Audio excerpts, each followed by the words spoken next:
I don't do the most, but I do a lot. I'ma make a toast, cause we still alive. No big, I feel like Pac. I shoot a shot. I'm coming in hot. Welcome to Full Belly Podcast. My name is Matt Bell. I am your host. I have Juan Duarte, Manuel Duarte III, co-hosting with us today again. This is episode 5 of Full Belly Podcast, brought to you by Team Recovery. We've got some fun things to talk about today. Oscar's in the room. We'll get him on camera at some point. Right now, he's kind of hiding off in the cuts. But before we get any further, let's introduce our guest. We've got a really special guest today that I'm excited to have here. Not really anybody important in the community or anything like that. Just somebody we kind of found on the streets that didn't have anything going on tonight. With no further ado, I'd like to introduce Keary Sarabia. Well, Keary Sarabia. Oh, good evening, man. Yeah. You brought me out of my element a little late, but hey, I'm happy to be here, and hopefully we're going to have a good podcast and a good time. We bought him a suit. You know, he didn't have any. He was wearing a cutoff T-shirt and some ripped up jorts, and one sandal, one flip flop when we found him on the corner of Secor and Talmadge, actually. But bought him a nice jacket, and he's looking real nice, man. He's looking. I appreciate that, and obviously I don't know what the attire is for podcasting, so I just wore what I had. So I wish I would have got the memo that it was a very casual podcast. But hey, I'm here. We're about to have a good time. So looking sharp, sharp. I appreciate that. Keary is the president and CEO of RFS Tackle. Mm-hmm. Somebody I would definitely call a great friend. We'll see, how that title applies after the show. But Keary, welcome. Thank you. I appreciate you having me here. Absolutely. He didn't eat food though. Didn't eat any of food. Man. That's part of the thing, like we invite people over to my home. Mm-hmm. We eat because I think that's the right thing to do. When you invite somebody over to your home, you feed them, right? Mm-hmm. And Keary didn't want to eat any of our food. Well, like I told you, I'm leaving for Florida next week. I got to get into my beach body. I only have 10 days to do that. Yeah. So it's a lot of fasting. Got it. And, it's unfortunate that I'm always on the end of the spectrum, on the high end with my weight. So I always got to be careful eating too late at night. So hot dude summer. That's right. It's not hot dude summer. Absolutely. Is it spring break down there? Is that what you're going down for? No, it's just hot. But, as Juan was alluding to, when you're a big guy, humidity's not your friend. It ain't, I feel it, man. Heat's not your friend. I can't argue with that at all. I hate humidity. It's the worst. I sweat. Absolutely. I'm a sweater. No, absolutely. I get the under boob sweat too. Ooh. Yeah, I get all that as well. Dude, we were at the Genoa homecoming at the cow plot last week or a couple weeks ago, and I was sitting there, and Gigi was whispering in Monica's ear, and I'm like, "What? Secrets kill, okay? What's going on? What are you guys talking about?" And they were like, "You spilled something, or did you pee your pants?" And I looked down, and my whole crotch was soaked. It was just sweat. That's gross. Yeah, I sweat, dude. I would probably get that checked out. Yeah, I mean that's a little excessive if you're going to be in public and look like that you went to the bathroom in your pants. But I wear tight shorts though. Yeah, regardless, that's you probably still get it checked out. You should get that checked out. Can we edit that part off the? No. Josh, can we get rid of that? Can we start over here? Right. Oh God. On a scale from 1 to 10, I ask everybody this: how weird do you want to get? I'm good. Just whatever happens. Hey, whatever happens. Let's just have a good time and talk and be organic and get a good message out of what we do and what we try to do and try to help people. And I think being able to humanize a very serious field and a very serious what we do and how serious we are, we need to have some fun. Absolutely, 100%. That's what I like about you, man. Yeah. It was great. Yeah, great I know. Response 1 to 10, and then it turned into humanization. Yeah, for real. But you won't hear. I don't want to get too much into it because I don't want to. I have so much of what Keary just said is like a lot of the topic for what I'm talking about. But you wouldn't hear another CEO of an agency come on and say some shit like that. Yeah. Just dry. Right. Dry. Very politically correct. Almost like pre-thought out, scripted shit. Yeah. Well. And we're going to humanize it tonight. I'll use that word again just to get Juan. Maybe one more time, humanize the conversation and, really allow people to get into what we do. I love it, man. Yeah, dude. All right. Well, then let's start with the simple stuff. Tell us about RFS Tackle. What is it? So RFS Behavioral Health we specialize in the full integration of mental health and education. So we started actually in 2012. We'll be going on our decade here in next year, coming out 2022.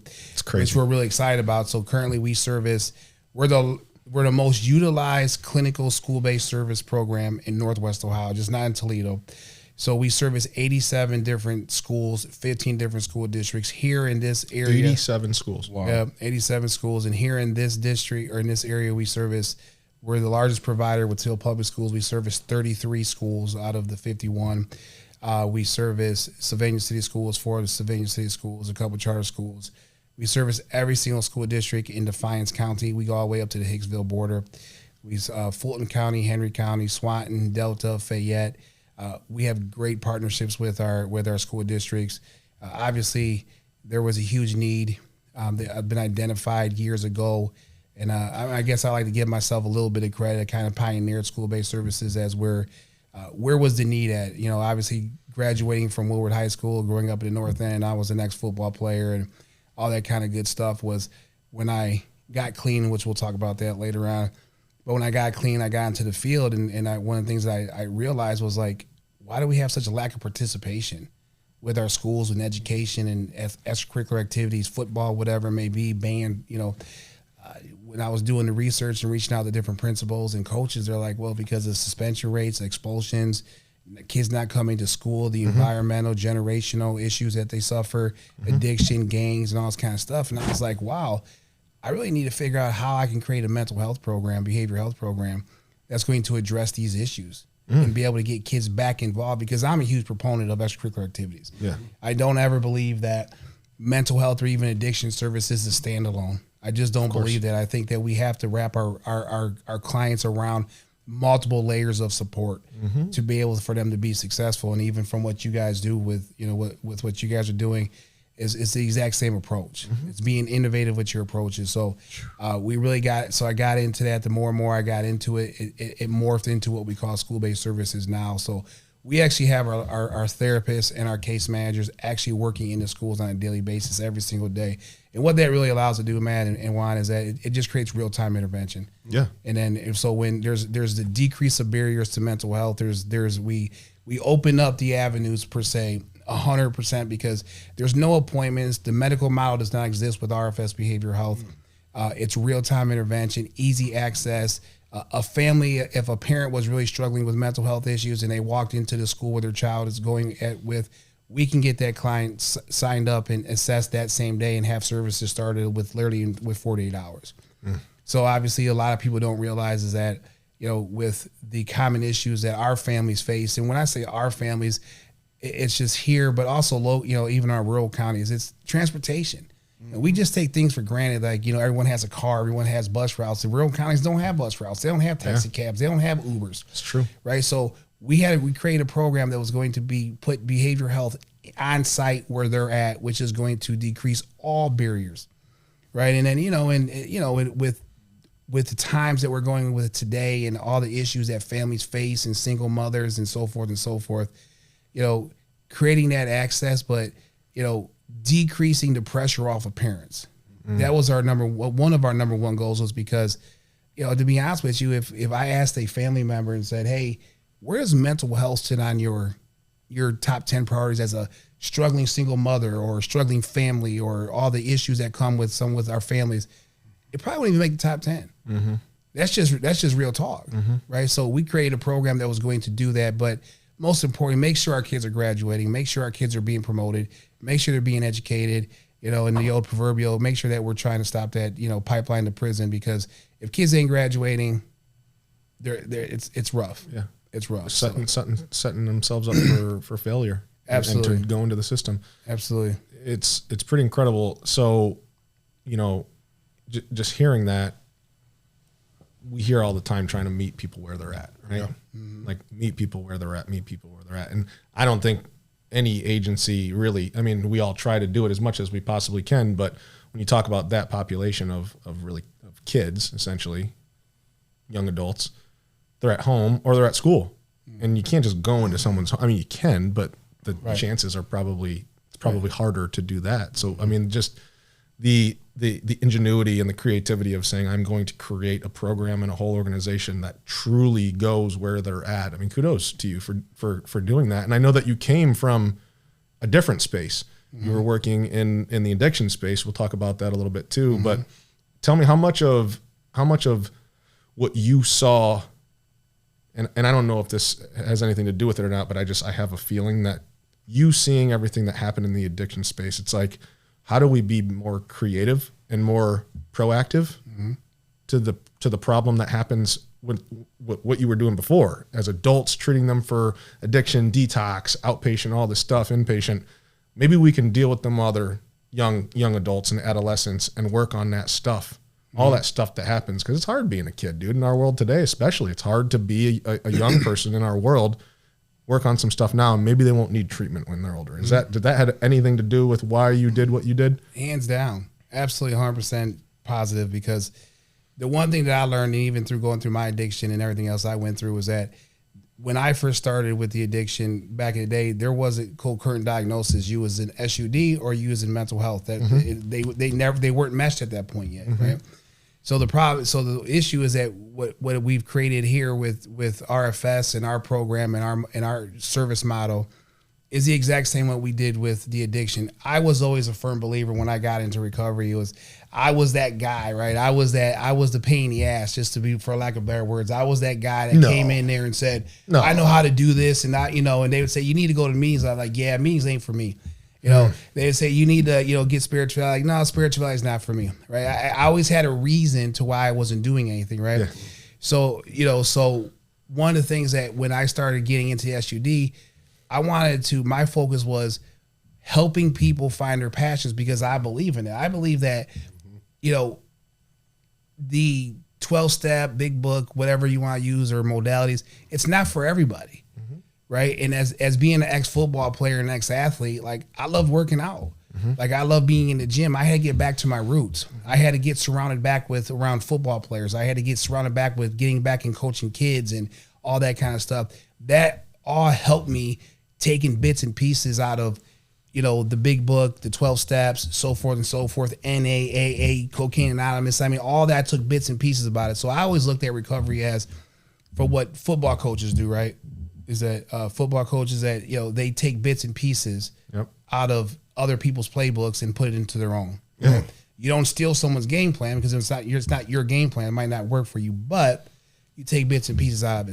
So we absolutely have created the exact same amount you talk about, was taking that SUD approach and turning it into mental health and really peeling that proverbial onion back to try to figure out, because if you can't get to the root problem, I mean, it's not going to work. It's a Band-Aid. Absolutely. It's just a Band-Aid. And I think that's where a lot of people focus ticking time bomb, like you said earlier. Absolutely. Interesting. Juan, how much of, so right now you're dealing with adults, right? And Team Recovery's sober living and everything that you do, whether it's diving into a river late at night, which, I think is probably the worst thing that you do, that I really just disagree with personally as a friend. I hate that you do that. But regardless, just dealing with adults, how many adults do you see that have kids that, that need services? Oh, dude. That need some sort of them, 80%. if not more, maybe all of them. Honestly, how can it go wrong? Really, I mean, I don't know. Thinking about it, like, how can you be wrong with, like, receiving support, however that looks, right?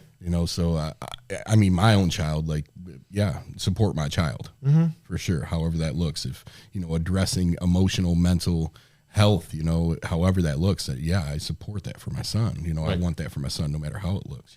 Right. I don't want to cause problems that aren't there. Right. I think that sometimes, like, therapy can present that as an issue. You know what I mean? Like, like, man, you're just being a human. You're fine.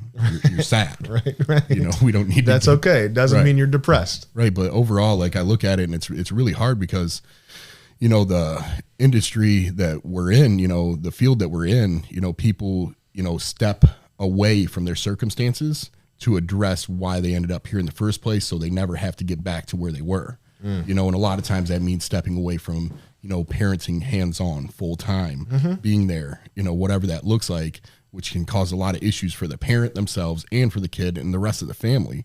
So, knowing and hearing like what you're talking about in regards my son, my son in school needs RFS tackle, to a place to go to help guide him, help him understand.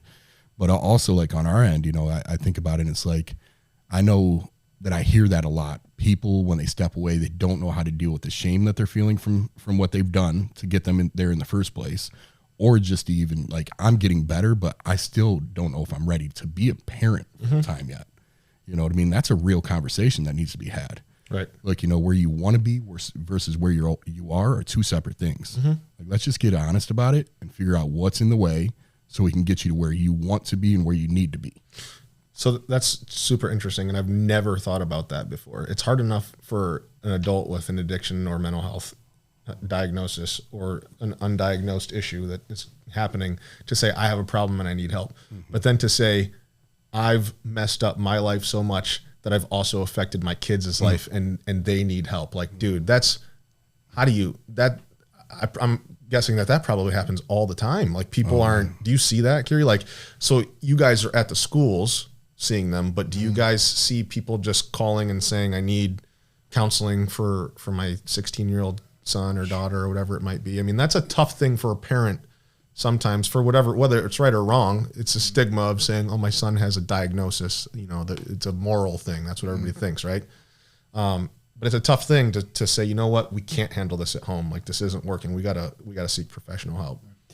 Well, I mean, even going back to what Juan was saying, it's a fact. First of all, we got to look at where behavioral health where it started from and where it's at today. Right. We're talking about, we're dealing with kids now who just maybe have depression or anxiety, and I shouldn't say just maybe, but we also are dealing with kids that have a lot of social emotional issues. So when you look at the ACEs, the adverse childhood experiences, it's a simple questionnaire. One of the questions is, do you have a household with someone living with addiction? And when you look at the trauma model, trauma is incarcerated parents, addiction, poverty, things of this nature. Those are huge that impact a kid on a daily basis, and we don't see that. I mean, when you think about it, and all of us are sober now, we went through the addiction, but when you think about all the trauma that we've created and we put on our kids, I mean, it's amazing. I'm blessed right now because my daughter was a warrior through this, and she, it doesn't mean she's not affected. Sure. And as you guys know, I have another son, and we talk about that later, who's actually still in not active addiction, but got a lot going on with himself. But these are things that play a heavy part on a kid's life on a daily basis that they have to struggle with, right? Not having your dad in your life, not having your mom in your life, and even talking about the rural counties, we have such a high number of our clients living with their grandparents because meth and the other drugs out there are bigger than here. And obviously the criminal justice system is a lot different than there than here. Yeah. Obviously, there's lots of chances here in the city. Yep. As the rural county courts, they don't really mess around too much. You violate your probation and they're violating you and sending you back to prison. So we deal with a lot of parents, a lot of grandparents raising the kids, but absolutely those issues absolutely affect the kid in a negative way. I mean, it's amazing. Divorce. Yeah. Divorce is trauma. Absolutely. Single parent homes are trauma. We don't think of it because it's kind of our norm now. Yeah. I mean, it's kind of our norm to see all this stuff. Divorce rate's like 50%, isn't it? Or above 50%. So you got to think about that. Half of the kids out there are experiencing trauma. Absolutely. Are half of the kids out there being treated for that? Yeah. Not even close. When I think about that too, like what you're saying, when I look back on my own life and my son's or other people's life, I'm like, trauma, right? Like, it's a really trendy word. It's really popping out here now, traumas. And like, I look at it and it's like, people go through a lot of things, we all go through a lot of things. And when I look back at it, it's like, more than anything, like, I didn't have support through what I was going through. A lot of time, like with divorce, when my parents were going through a separation, they ended up staying together. But like, I mean, I had everything I needed except for like the attention I needed at that time. It was like, well, we're providing, we're doing all these other things. You have you're safe, but I didn't have an outlet. You know what I mean? Like, I dealt with what I was going through on my own. Yeah. You know what I mean? And I think about that with my son, like, what's the difference? Because he's been through like a lot. And it's like, my hope is for him to feel like he's not going through it alone and he's understood, and that I'm here to help him meet his needs. And in schools too, I talk to the therapist and I'm like, please please feel free. Like I feel free to the teachers, talk to my son, have a conversation, do whatever you have to do to support my son. You know what I mean? I don't want to be too prideful to like get in the way of my son's health. You know, like if there's an issue, please address it. I'm not going to give you any excuses why there's an issue. There's an issue. So just do what you can. Right. Well, I think that's important. I mean, a lot of times that we as parents don't realize that's important for our kids to understand what they're going through. And I think that's the first part of it. You know, we call it about externalizing factors and internalizing factors. Externalizing factors are just that. You know, it's the kids who have, you know, who are showing the external behaviors, who are showing all the outwards of mental health issues and so forth. But we don't talk about the internal factors. We don't talk about the divorced parents whose kids are going into the bedroom every day and they're not really a problem. And we're not talking about those kind of things. These are the things that actually the kids need the assistance, right? And they need the help. So I think it is for all parents to identify that, you know, behavioral health and stigma of behavioral health is not there. It's not there anymore. I mean, our kids just need some assistance with simple coping skills, with simple social emotional learning. These are all things that some kids, I mean, we have kids, you know, that don't know how to order off of a menu when they go to McDonald's. It's these simple things because maybe they have anxiety, maybe they're withdrawn, they're scared to speak up. I mean, these are all things that play a part in, you know, growing with the kid's mental health. So. Yeah, my son was scared to go into a store and buy a pack of gum. Yeah, because he didn't know how. Exactly. And he dropped the change and he came outside mad and crying because he was anxious. Right. You know, and I remember him being like, "Why? They come in with me." I was like, "You have to go in on your own." Right. Like you don't understand why right now, and I understand because like that's what society is right now. You know what I mean? Yeah. And I saw the importance, like, and now like go pay for the gas, pump the gas, go get the drinks. Like I'm trying to send him in there, like, "Hey, dude, you got to walk to the store today." And he's like, "What?" I'm like, "It's right down the street." You send him in to get gas, and he comes out with a whole bunch of snacks and stuff. Yeah. Dude, that's like, I didn't get the gas though. I got the sour cream and onion. Can we use that? Right. That might backfire out. Can we use that minute, right? as fuel? Right. It's fuel for us. Yeah. Yo, he was so mad when he dropped the change. He left all the change on the floor. I can see him. I would have done the same thing when I was a kid. You know, it's tough. It's tough because, I mean, even watching adults struggle with their lives is tough. I can't even imagine, like, just on a daily basis watching kids, dude. Like, kids going through it. And, I mean, they're just innocent. A lot of them are just innocent victims to a lot of stuff. You know what I like about you, Keary? I don't know. Tell me. I mean, I don't like much. There's not many things that I actually really like about I can go through a list. My charisma, my good looks. Oh, here we go. Yeah, but I'll let you go. I'll let you pick one. One of the things that I like about you is that, I mean, you started in the adult space, and you've been doing this for how long? How long has RFS been around? We'll be going on 10 years. 10 years. In 2022. In 10 years, you could have easily transitioned into the adult space. Definitely could have. You have the infrastructure, you have the network, you have every resource that's needed to go into the adult space. But one of the things that I really like about RFS is that you guys know what you're really good at, and you do that. Right. And I correct me if I'm wrong, but is RFS the only agency in Toledo that only does adolescents? Yes. I mean, we only do youth and adolescents. That's all we do. We don't do anything. We do service some adults who choose to have our services just for continuity, but we specialize in youth once and they turn adolescents. 18. Right. Yep. That makes sense. All of our interventions, our modalities, our service model is based around kids. And that's something that no other agency can say. No. Some are doing kids, but they're also doing detox and outpatient and mental health and crisis and all this stuff. Throwing shit on the wall and hope it sticks. Exactly. You guys have really figured out the youth and adolescent formula. Right. You guys are really good at it, and I love that about you guys. Well, I appreciate that, but you didn't say anything personally about what you love about me. So I was actually waiting for that. I was actually waiting for that. Does Oscar, you got anything good to say about this guy or what? He's just trying to get out of here. Yeah.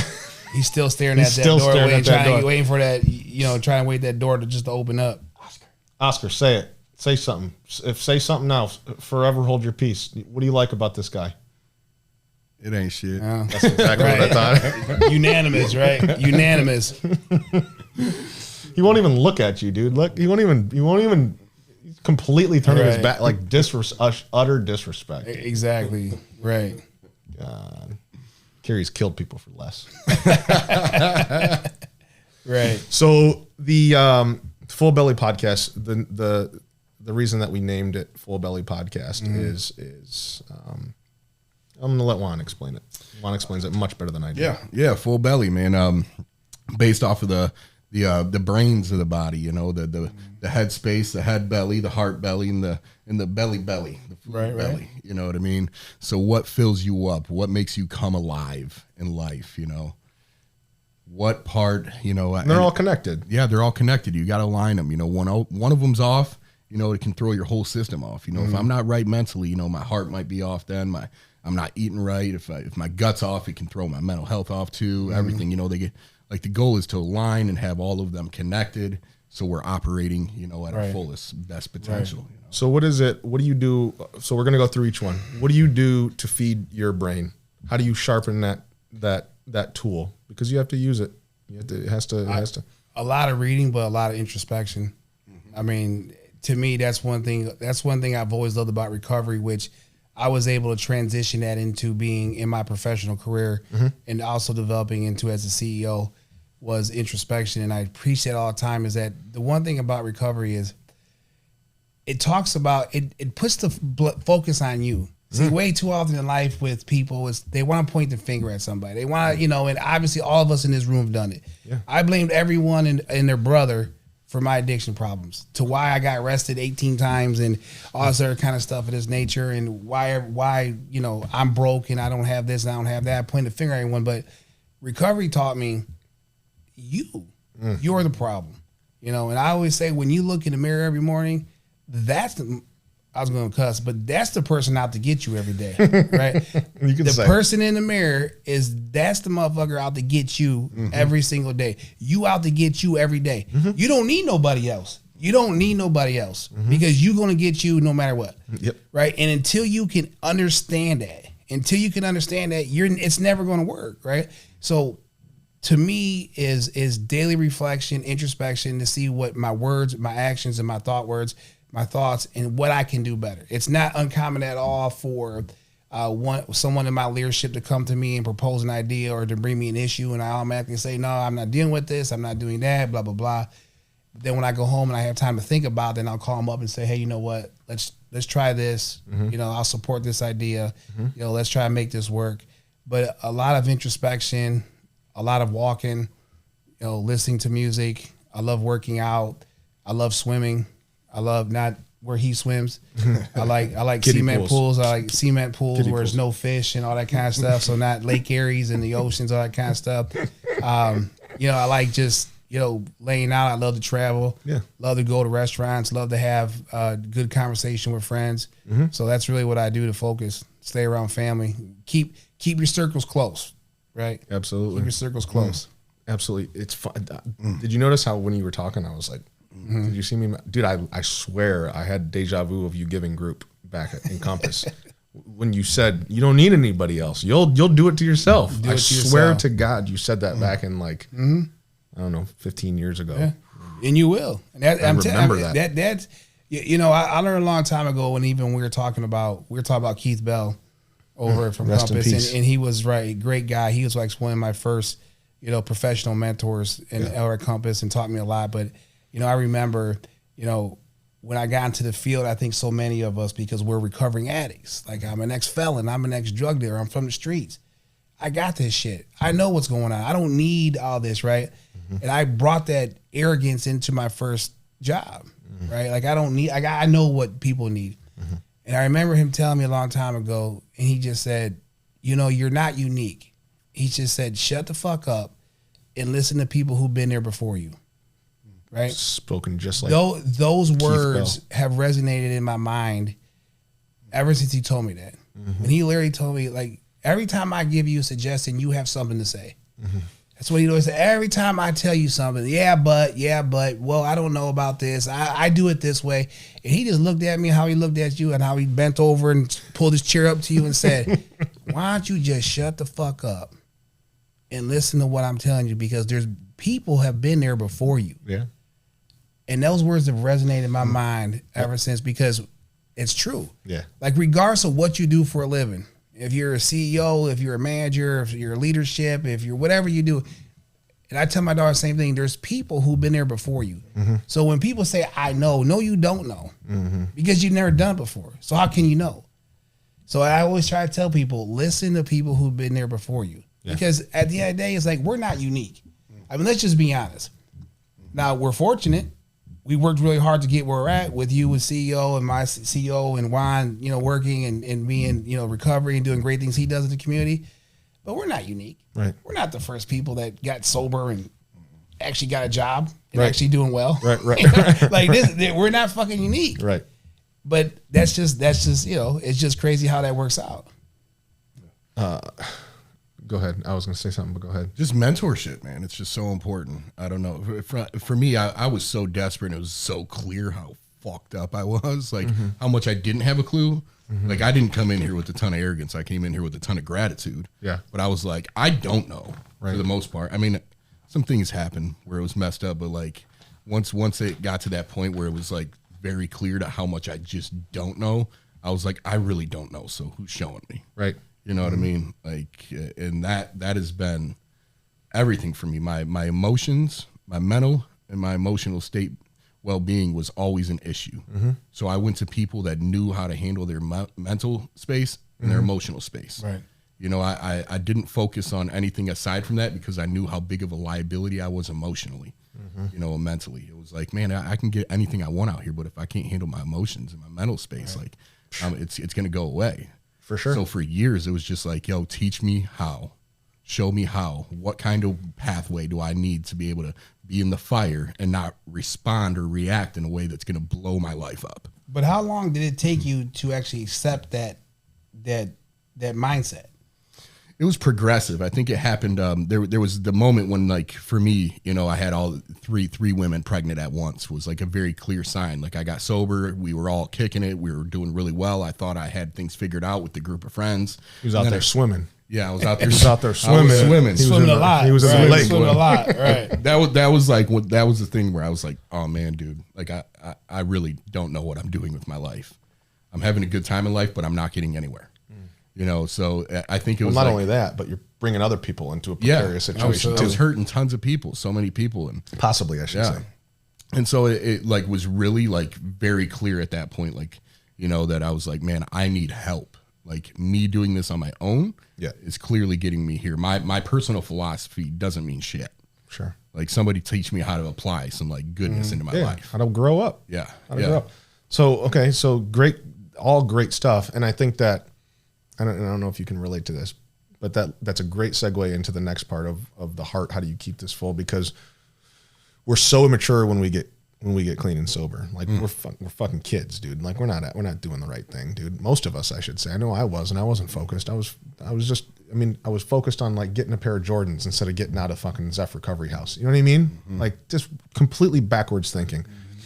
And I don't think that way anymore. Like everything I think about is like I think I make pretty mature decisions with my life and with finances and stuff like that. But when you think about it so much, I don't know if this has happened to you, but when you think about that so much, the heart kind of becomes hardened a little bit. Like when all you deal with is maturity and you get to that point where you're focused on that so much, and you're with attorneys all day, and you're with accountants all day, and you're with bankers all day, and you're with all this, it's just business.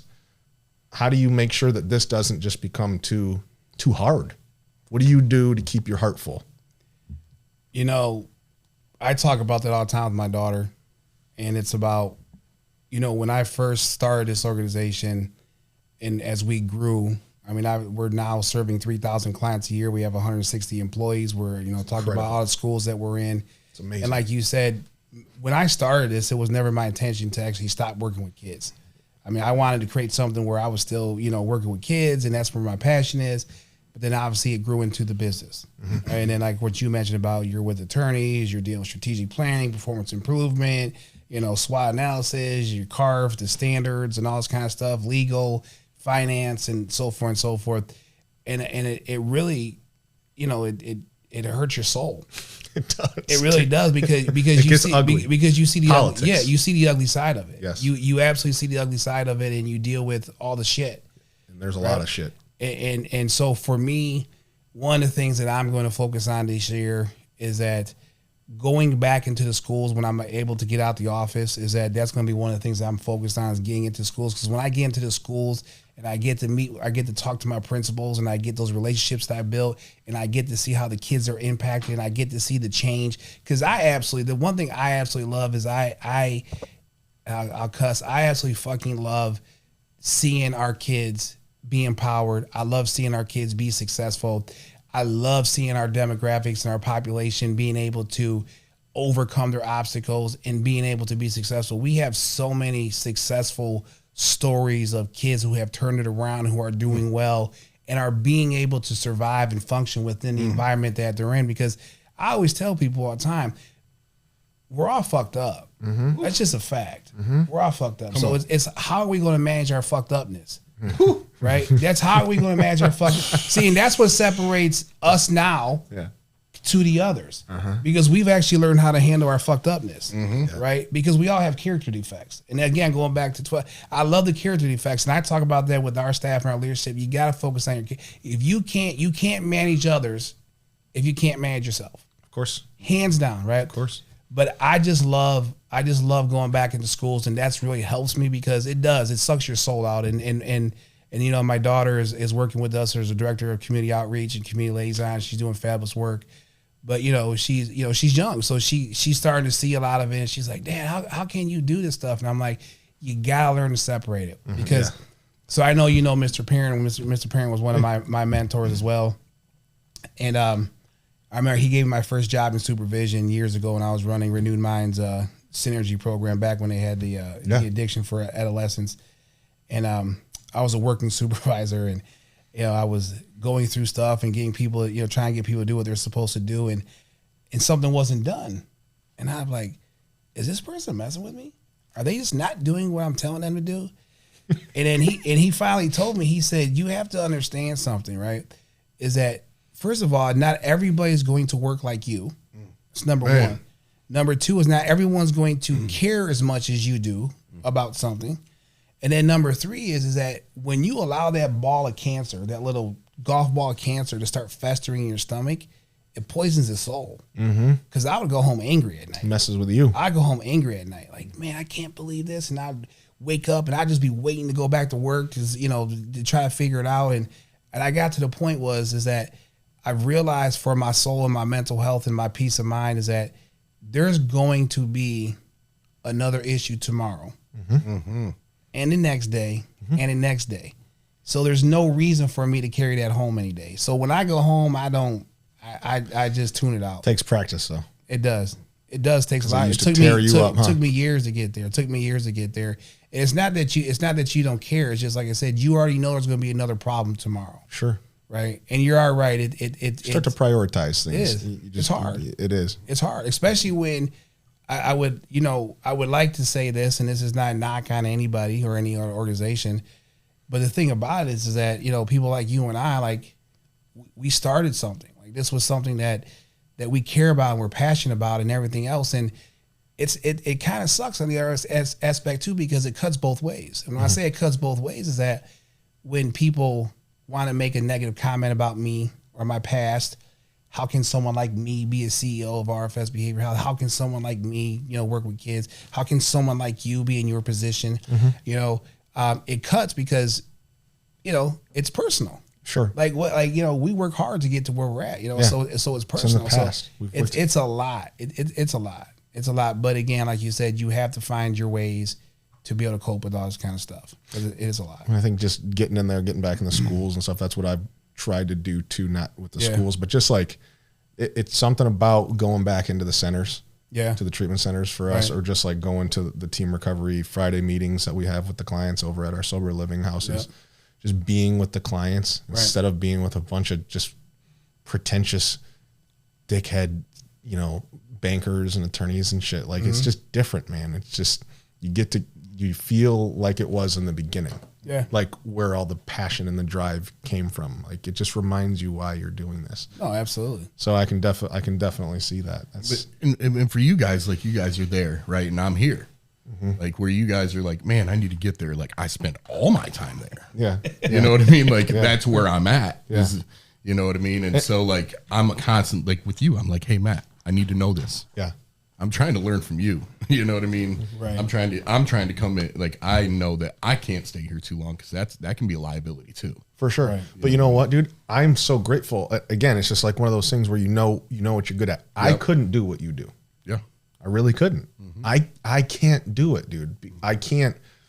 I just don't have the same skill set that you have. I couldn't. I would not be able to do groups and being around. So it's not that I don't want to. Like it's not that I'm like.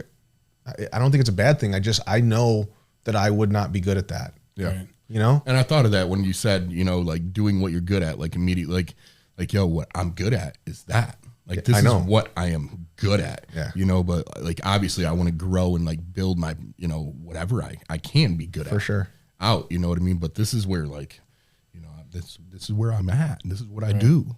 You know, but also I look over, I'm like, hey man, what y'all doing over there? Yeah, I'm trying to learn some shit. What y'all doing? No, but there's a good part of that too. Being able to be cross trained and be able to move laterally and know all the. I guess that is one of the good things that I do. And Monica really talks to me about this. Like, Monica's worked for Marcos for 18 years. She's 32 years old. That's insane. She's had one job for 18 years and she's 32 years old. But she started with sweeping floors. And then she started making pizzas, and then when she got her license, she was delivering pizza. She knows the ins and outs of everything there is to know about that business. Right. And now she's in upper management and administration, but to be able to know like what it takes, it also gives you like that empathy for your staff. Yeah, and to know like how much productivity should I be pushing on them, or what is it? Should we make them work on this holiday? Is it really a holiday to take off? You know what I mean? Just all those little things because you've been there. Well, I mean, absolutely. But even with Juan, I was just saying when he was talking, I was like, I mean, it's kind of weird because I've known you for how long now? 5 years. 5 years since you've been working with my son. I mean, so I mean, it's thinking about that. I mean, I started off, and what Matt was saying was, I think that's one of the biggest attributes that I have as a CEO and as a leader of my organization is that I started off as a CD tech working third shift at Compass. Then I got into youth services, and I was a case manager and a SUD case manager. Then I became a residential coordinator. Then I became a manager. Then I became a director. So I absolutely knew every level of the position of there was. And then obviously when I became CEO, then I honed in my skills and really got into compliance and clinical and all that kind of good stuff. But yeah, I think that for anybody who's aspiring to move up is like, start off because the more that you know, the better off you're going to be. And I think what Matt just said is that I really believe this is that having the recovery background, it truly makes you empathetic. Yeah. It truly does. And you need to be empathetic as a leader. You absolutely have to be empathetic as a leader because our staff, your staff, everyone puts a lot of heart and soul into this job to try to help people, recover their lives and be successful. Right. And that turns into when you get employees, you want to do the exact same thing is to make sure that they're being taken care of. And even Matt said, I mean, the last 3 years, we've actually given a whole week off at Christmas. Because I know it sucks. Like it sucks to be worrying about on top of our regular personal time vacation. We've given them the extra week off of Christmas, right? We do it as a surprise. This year we had obviously a Zoom call, and we had Santa Claus plug in on our Zoom meeting and tell them that their Christmas present was they're going a week off this year for another week off for Christmas. But it's those little things that I understand how much of case managers and therapists and SUD counselors, not just at RFS, but throughout the world, the nation, and the United States, that how hard they put their heart and soul into this to make people change. Dude, the truth is the experience, like as somebody, like, you dealing with people, right? Like providing some support, right? Providing service here, leadership, however it looks. You get in a routine. I get in a routine, or I see a lot of other people get in the pattern of like providing the service, case managers, right? You're spending all your day, all your time, all your schedule there. And then when it's shutdown time, like, all right, we're going to take a week vacation. There's anxiety. Like I can't even shut down when I'm supposed to, because like, I'm like, man, I haven't. Like I'm constantly in crisis mode with somebody else. Right. Yeah. You know what I mean? So it's like, I'm supposed to be like relaxing, and all I'm thinking about is I think I'm supposed to be doing something right now. Right. And I can't be here where I'm supposed to be. So, so the production, like attitude, right? Like produce. We need to support because it's crisis we're in. It's serious. Right. So how do we support people to have downtime and to enjoy the life that Right. they're living? Right. You know what I mean? Because that's really hard, man. Like I found myself at times where I'm like, yo, am I supposed to be like chilling like this right now? You know what I mean? Right. Almost feeling guilty. Yeah, Right. like man, Damn. I gotta be doing something. And recently, that's been a thing because and like you know earlier you said I got to give myself a little credit right here. You know, like man, I've really worked really hard, and like I'm looking over there right now with what I'm doing. I'm like, yo, I don't have much that I got to do because I worked really hard to get where I'm at Get right it now in the right place. to get it right here. And so now it's like, well, I'm doing exactly what I'm supposed to be doing. Could I be doing hell more? yeah. Yes, I could. Do I have to do more? No, I don't. Right. You know what I mean? So what do I'm gonna take a nap. Absolutely. But that's your balance. I mean, I mean, and you know, in our society, you know, even with recovery, it's instant gratification. That's why we're addicts. We didn't want to wait to get high. We want to get high now. Like we didn't choose a drug that gets us high 6 hours later. I've never heard that. Right. I mean, it's not what we did. I've Like, hey, never heard I that. want to snort this cocaine, and hopefully it hits me at midnight tonight. Right. we wanted to do the cocaine because we wanted to get high now. Yeah. Right. We wanted sex now. We wanted everything we wanted now. That's part of our DNA as addicts. Right. I mean, that's just what we are. So following that process and giving it an opportunity, you know, that's one thing I learned is follow the process. Like give it. And I would say that's really why most people fail. Yeah. We talked about that earlier with my son. Like he just doesn't want to follow the process. He wants to have everything now, and that's not how it works. Yeah. It's not how it works at any level. You got to give it the due diligence that it deserves. Man, I'm so good at doing bad. How could I ever be bad at doing good? You know what I mean? Like Exactly. that's what I was thinking earlier when you said it, man. Like I'm good at doing bad, bro. Right. Like bring the bad to me, bro, because I'm good at that. It's easy. So how can I ever be bad at doing good? You know, I tell myself all the time, like, man, It's easy. Good. It's easy, and and again, that's another trait of addiction. It's easy. Like I always talk about with our kids. It's easy not to go to school. It's just stay your ass in bed. Yeah. It requires no work, but you know what requires work is to get your ass out of bed and get dressed and be at school on time and be prepared. Yep. That's hard, right? It's easy not to go to work. It's hard to get up, you know, manage your time. Make sure I have my ride set up. How am I going to get to work? What time am I starting? When do I got to leave my house? I mean, that's a whole nother conversation. Eat But between I noon and don't 6. right. I don't understand how people are late, right? Like if you know your job's a half here hour we go. away, right? Here If you we know go. your job's a half hour away, you probably shouldn't leave with 29 minutes left to get to work, right? I mean, that's just what blows my mind. But those are things that people like. I don't know. That's a whole other conversation. I thought you were going to sneak something in about how I'm always late to our meetings. Well, you've gotten better, and I applaud him the other day. The last 3 times that we've met, he actually beat me there before. Now the old Matt Bell was like, Jesus Christ, like we're supposed to meet at noon. It's like 1:15, and he still texts me, I'm like the old day when you're trying to deliver a sack. Hey, I'm around the corner. Like, I'm 5 minutes away. I'm literally like I'm an hour away. I just left my house. I'm at the light. Nigga, which light? Which light are you at? Exactly. I mean, I've been waiting on you in this parking lot for 3 hours now. Like you're still not. I'm right around the corner, man. I'm right around the corner. I'm pulling up. Oh, that's the worst. Yeah, that was the worst. But Matt Bell's done a lot better job on that. So. I'm working on it, man. I'm a work in progress. All right. What about the belly? What do you like to eat?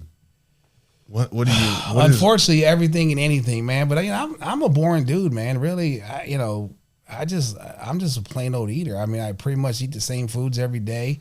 I think again that's just from addiction and getting yourself a schedule. Do you eat breakfast?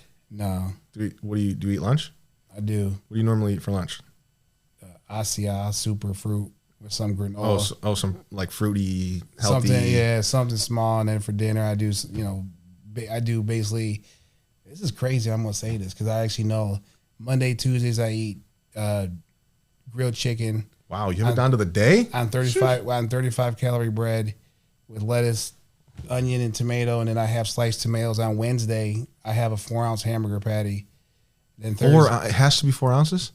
You weigh it well, out. I do. It's actually 6 ounces, but after you cook it and drain it, I rinse my meat. You get less fat off that. But anyways, You get all the juice out. Yeah, all the juice, all the blood, All the juice. it's not juice, it's blood, people. It's We were blood, talking about that earlier.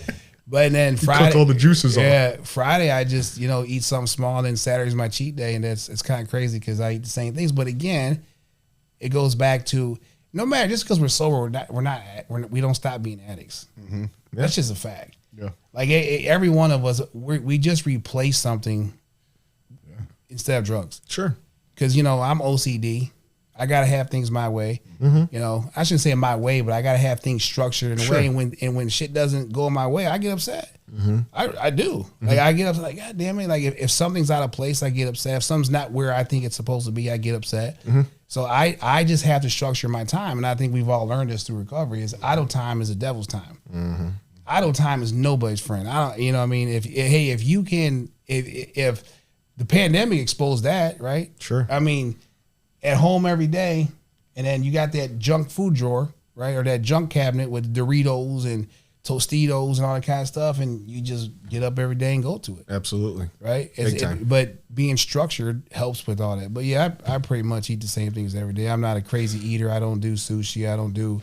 I probably don't have your exquisite, exotic taste like you and Juan have. I heard you guys talking about, raw fish and sushi and all that kind of stuff. I don't have all that. I'll eat a fermented turd if somebody tells me it tastes good, bro. Exquisite nothing, bro. Right. Oh, exquisite shit, literally. Right. What is your go-to if you had to, so on your cheat day, if today was your last meal, you knew you could eat one last meal, what would it be?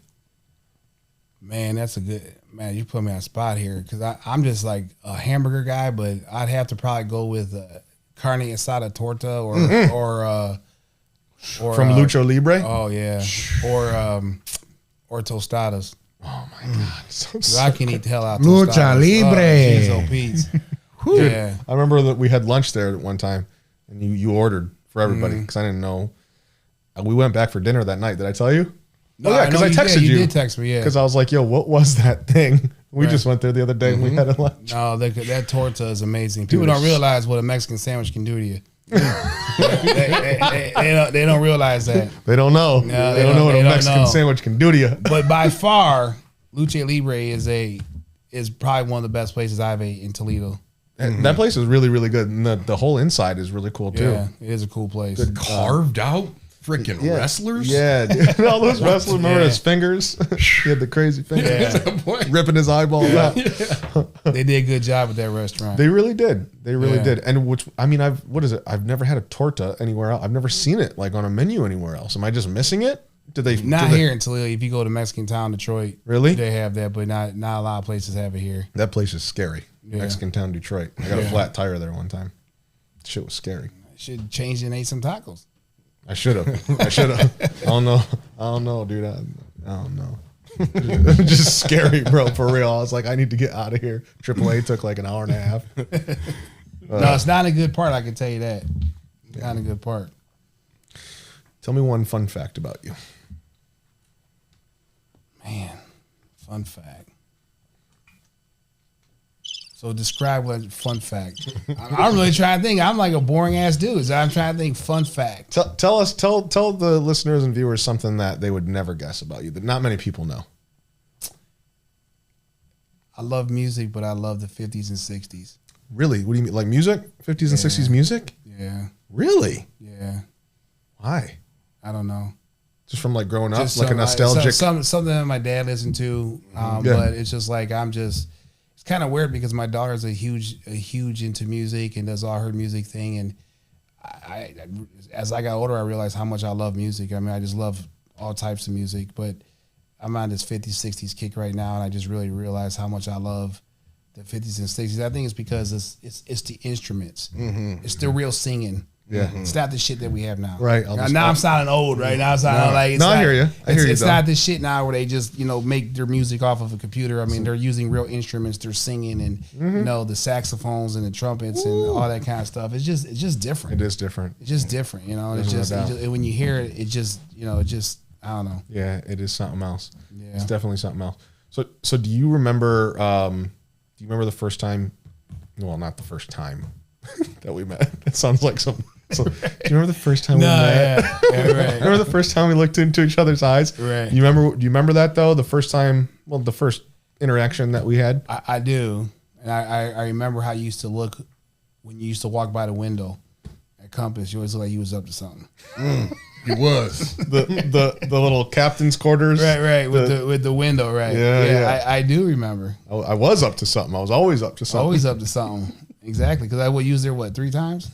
Oh, dude. When it was, between Compass and Zeph total, I don't know, probably 15 times. Yeah. Because I remember the first time you came in and you was with the CAD, the court appointed. Lou. Yeah, Lou. Yep. What was Lou's last name? Oh, shit.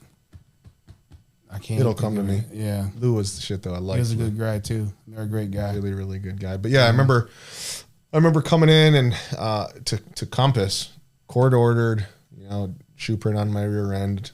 Once again, someone else trying to get me to do it, and just coming in, and there was some really good guys there. Like there was a group of good, like group facilitators. Your Keith Bell, Lou was amazing. Who's the other? Ronnie Chambers. Ronnie, that's who I was thinking of. Yeah.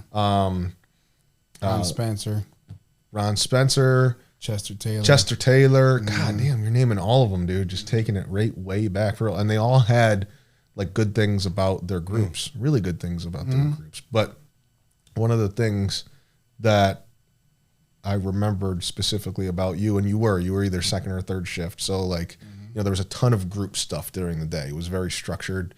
And just because of that, there wasn't a lot of downtime. So the day went quick. But the evenings when you're locked in inpatient, especially back then, there was not shit to do, dude. Like we really looked forward to go to a CA meeting down in the cafeteria at 7:30 p.m. You know what I mean? Like couldn't wait for that shit. Right.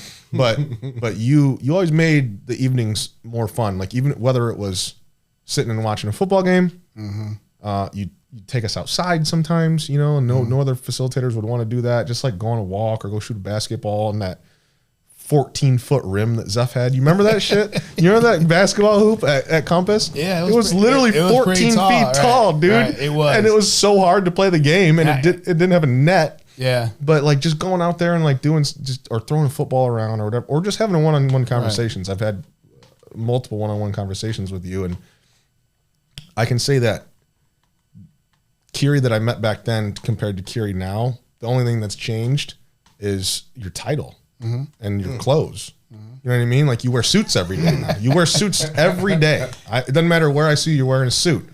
But Keary Sarabia hasn't changed. It's always genuine conversation. It's always real, raw, non-sugar-coated shit. Right. Straight to the point. And I appreciate that. And I think that just that about you. I don't want to inflate your ego too much because you don't need that. Right. But I think that it starts at the top in any company, right? I don't care what company, any company. It starts at the top, and I think that is part of what makes RFS very, very special. But don't you think that goes back to what we gone through from addiction? I mean, humility. Sure. I mean, to remain humble. Well, I know a lot of people that started shit and don't have humility. I mean, so don't like sell yourself short. Well, that's true. But at the end of the day, is I've kept one value very close to near and dear to my heart through this whole entire process. What I have today is not guaranteed tomorrow. And at the end of the day, is if everyone can accept that, your perspective on a lot of things will be different. Yeah. Because I don't, like I said, this could be all gone tomorrow. I could lose my health. There's just things that can happen that can change things. So I just think remain being humble and doing and I don't really know any other way to be. Right. And I think in fairness, for all of us, and I always like to tell people is that, like you talk about, a title and all that shit doesn't mean any different than what you are as a person. Right. But the exact same thing, what makes you successful is the exact same thing you're saying what makes me successful. You're an organic person. People gravitate towards that, right? And at the end of the day, is we're all providing the exact same service, and it's we're all doing the exact same things. But who do you want to deal with? Yeah, right. But I just don't know how any other way to be, and I think that's just wearing suits. I learned as again growing into professional ranks in the business world is that you got to fit in to get in for sure. Absolutely. So I always try to tell people you better realize that real quick. Yeah. Because at the end of the day is that, I've always said this is that, back in the day doing what I did, selling dope and active addiction is that you knew you were surrounded by wolves in sheep clothing. you already knew that if I gave somebody something, he probably wasn't going to pay me. So you can't be upset like, man, I can't believe Juan didn't pay me. Well, Juan's a fucking addict. Why is he going to pay you? You should have already known that to begin with, that once you gave Juan something that he's not going to, be honest. Chalk it up. Right? He's not going to be an honest addict or an honest drug dealer and say, you know what, put that on my credit report, right? I'll pay you back, right? So one of the things is I just take the same approach here. So it's understanding that, you're just dealing with different people now. Yeah. It doesn't mean that people are changed. Right. And I think that's one of the things that helps me maneuver and navigate is understanding that, not everyone has my best interests at heart who surround me. Again, going back to what you learn in addiction is that some people just don't have your best interests at heart. And you have to figure that out, who's there and who's not. Introspection. Damn. You talked about it earlier. You were talking about being introspective, reading, spending time with yourself. I think it's important for me. Like if I had that attitude that not everybody has my best interests at heart, and I didn't give myself the time or space to really reflect upon that, and I just took it personal, that I would fester that little thing in your gut that you're talking about. Man, that's gonna really rot me out. You know what I mean? So no, not everybody has my best interests at heart. Thank God. Sure. Thank God. And I think, Matt, you can say this as well the most, when we were talking a little bit ago about our ups and downs and our trials and tribulations, even from a professional standpoint, I think the hardest part is that I worked really fucking hard to get to where I'm at in my life. And people don't realize how hard I worked. People don't realize that at age 39, I moved in with my mom and didn't have a job for almost over a year and a half, made no money. I was just literally doing what I could to start this business and putting all my heart and soul into this. I had no idea where this was going, none whatsoever, right? They don't understand how many hours a day I put into this. They don't understand that I'm working 7 days a week. Maybe not physically in the office, but just like with you, when I'm on vacation or I'm with my family, I have to answer my phone. Of course. I have to answer emails. I have to respond to my stakeholders. I have to respond to my board. Yep. These are things that you don't get a break from, and they don't realize that how much investment it is. And at the end of the day is that I learned a long time ago is that, people really want you to be successful. They just don't want you to be more successful than them. Yeah.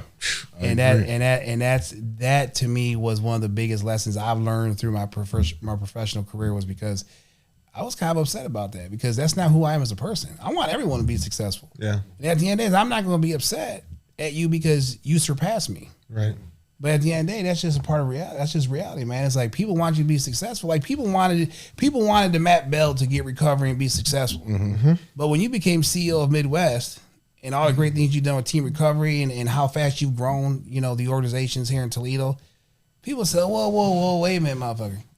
Right? Absolutely. We just wanted you to be, sober. We just wanted you to be here. Just don't get arrested anymore. Right. We didn't want you to surpass us. Right. Now you're competition. And it's really sad that, our industry looks at stuff like that. It truly is, because at the end of the day is that we need more and more people like us in this field. Right. Yeah. And then, when I say, when I say that, I want to be very clear. I'm not, downplaying anyone else's who didn't go through our background, right? Because I always tell people, it doesn't matter. You don't have to go through our background to be effective at this work, right? Right. But at the end of the day is that the exact same thing you're saying about me, I can say about you.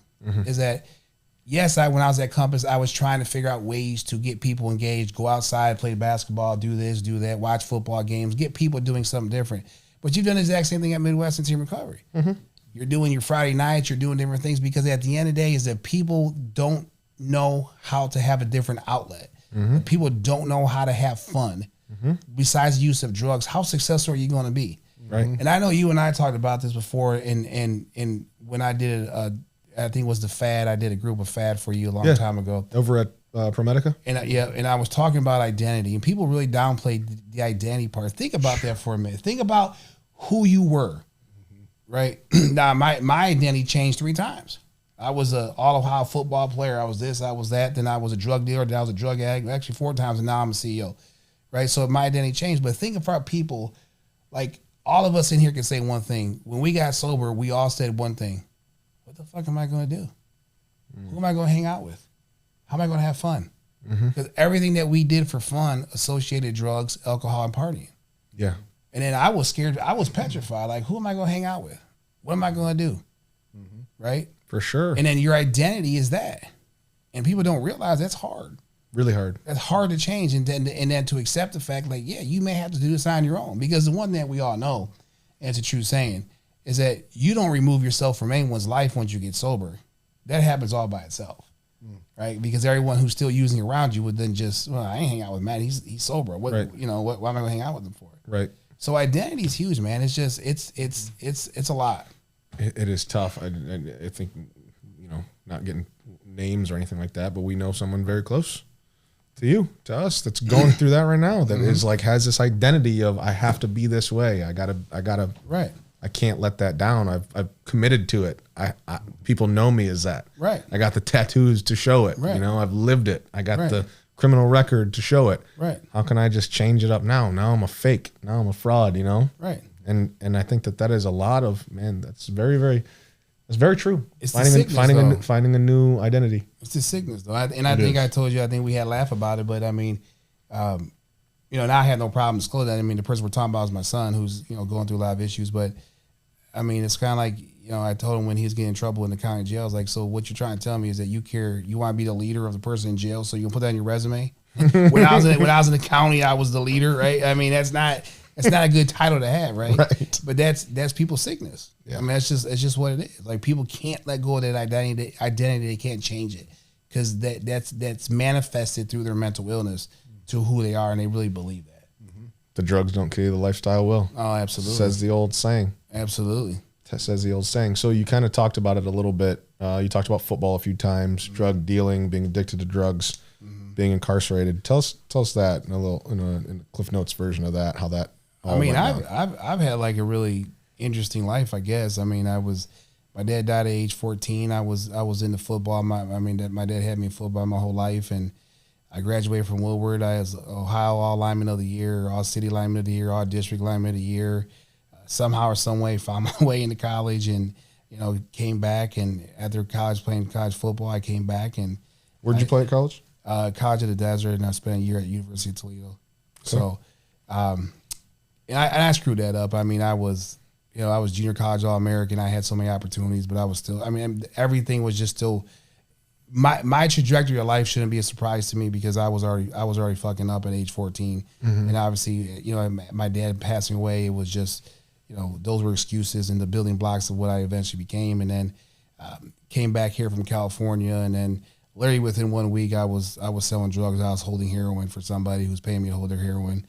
Then I progressed to marijuana, and then I got into, you know, cocaine in mass amounts. You know, and I'm trying to glorify, but we were selling a lot of weight, a lot, and then just the nature of itself, became a cocaine addict, and then lost everything, you know, lost my family. You were getting high in your own supply. I absolutely was, and a whole lot of it. Oof. A lot of it. I was probably in my heyday. I was probably snorting 1.5 ounces a week on my own. Ugh. Yeah, it was a lot. Jesus. It was a lot. And it was probably so much better back then too, compared to what it was when I was getting high. Yeah, I'm sure it was. Right? 1.5 ounces back then, because that was in like the 30s. You know what I mean? That's how old Keary is. 1.5 ounces back then is probably like 3 ounces now. You know? Right. Oh, you're right about that. Yeah, for sure. Yeah. Because at my tail end, that's when everyone started re-rocking and cutting it, and taking 1 ounce and turning it into 2 ounces and so forth and so forth. But you know, but then, you know, just through my lifestyle and the addiction and everything has happened, and, you know, it's obviously, you know, my ex-wife left me, and you know, all that kind of good stuff. We tried to reunite, and you know, she's, and you know her, Rita. She's fantastic. You know, we're best friends. We were able to, she's a great lady, you know, mend our relationships and do what's best for our kids, and you know, and able to, you know, get through a lot of pain that I caused her and the family and all that kind of stuff. Abby turned out, she did very well in athletics, but it was hard. I mean, it was hard. It was, you know, created a lot of devastation in my way, and people don't understand is that when you're active addiction, you're literally a fucking walking tornado.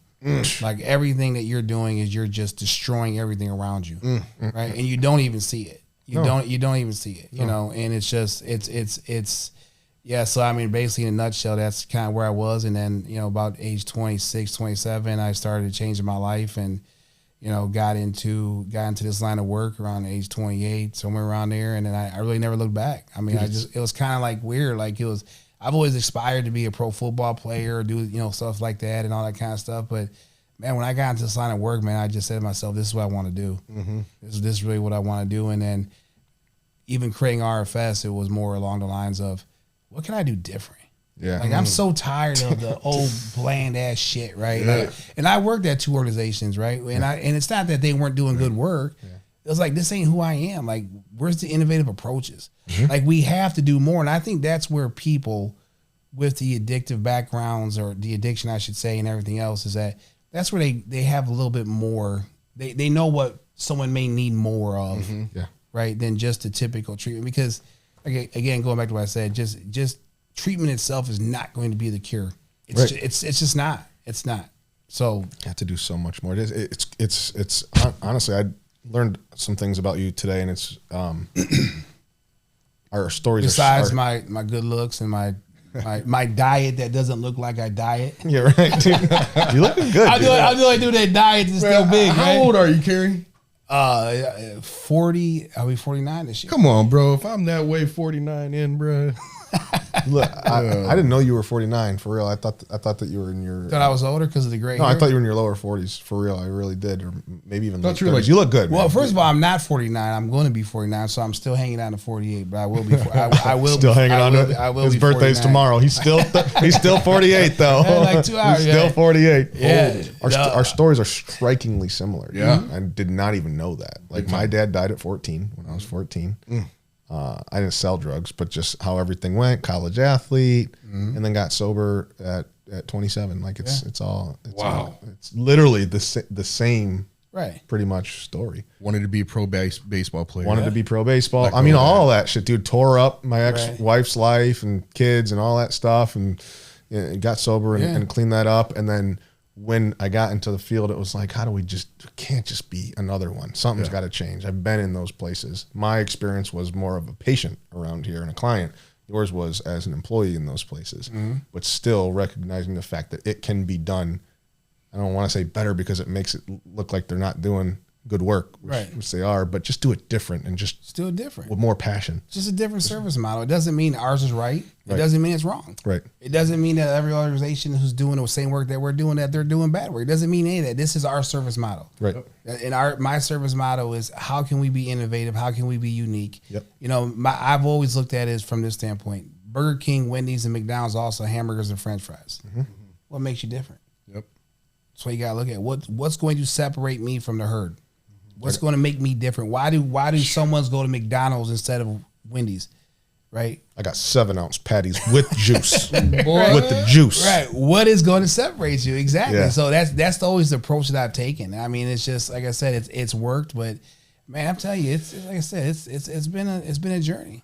Let me ask you this: how much of sports, football, whether it was in college or high school, how much of sports and just understanding like team efforts, coaching, every person plays their role, how much of sports do you integrate into your organization? I would say probably 80%. People get tired of me always using football analogies because that's what I always do. And I mean, I do the same thing. It's do your job, you know. And I think that's one of the things. And I've always said this, and I always tell people when I tell my story. I know it does sound shallow because everyone wants to say is like, well, what saved you? And the grace of God, spirituality, the big book, you know, all that kind of stuff. But sports actually saved my life. And what I try to tell people is the reason I say that, it does sound shallow, but from the standpoint of when I say that is that if it wasn't for all the great coaches and athletes and all the attributes that you've learned through athletics of perseverance, fortitude, discipline, time management, a lot of people don't have those basic skills. That's the reason why they can't succeed. 100%. So true. I was able to use all those attributes that's been instilled in me since I was playing football since I was in kindergarten. Sure. Right. And that was instilled in me since kindergarten. And in college, it was even at a higher level. In high school, it was at a higher level. Not a higher level, but a higher level before college. And I just look at all that all the time right now. It's like when you incorporate that team concept into your organization, it's everyone has a job to do. Right. It's your job. Like I always tell our supervisors, you're the coach of your team. Right. You're responsible for their successes and you're responsible for their failures. That's what a coach does. Yes. You don't see too many coaches who are still coaching with losing records. Right. Right. You're responsible for that. It's a huge responsibility to have. Yep. And even as the CEO, I have the responsible. I'm also responsible. I'm the general manager. Anything that goes wrong with the agency is on me, regardless of what. I can point the finger at Juan and say, Juan, your staff not doing their job and this and that. But at the end of the day, is why is Juan failing on my shift? Yep. On my We had watch? that conversation a couple times. We've had that conversation. I actually just had this conversation with you last time you were in the house, Josh. It's crazy. It's Literally, yeah. I'm like, look, and recently, what I really appreciate is the room that Matt has given me, Right. to be that. You know what I mean? And there's been different times where I'm like, look, man, this is what I'm doing. You know what I mean? Like, I got Right. this in place, but ultimately, it's mine. Absolutely. You know what I mean? Like, this is gonna fall on me if Right. anything happens. You know, but I'm thankful that he's like, yeah, all right, Right. man, what is that? You know, whether he agrees or disagrees, he lets me figure that out. Absolutely. And I think one of my biggest struggles is that doing behavior health and working with human nature, I can't tell you what's going to happen. No, Right now, every person I hire, I can bring you orientation, and I can go over clinical documentation, ethics, standards, laws, and all the policies and all that kind of stuff that we do. But at the end of the day, it's up to you to master your craft. Yeah. I don't care what you do in life. It's up to you to master your craft. It's up to you to put an effort into getting better. Right? I was never a CEO prior to me starting RFS. Yep. I'm telling you, it fucking spin my head when I started getting into all the stuff that I was like, Jesus Christ, I have no idea about this. Yeah. But man, I had a desire to learn. It's a lot, I yeah. had a desire to improve. I had a desire to make the effort to learn this information, to make me better so I can be an effective CEO and I can be a good leader. Those were all what sports has instilled in me, right? For sure. And even from our program, RFS, that's a huge part of our service model. Like, we just don't, like I said, we don't stop at mental health. We're getting our kids linked up again, going back to what our program is focused on is school participation. Yeah.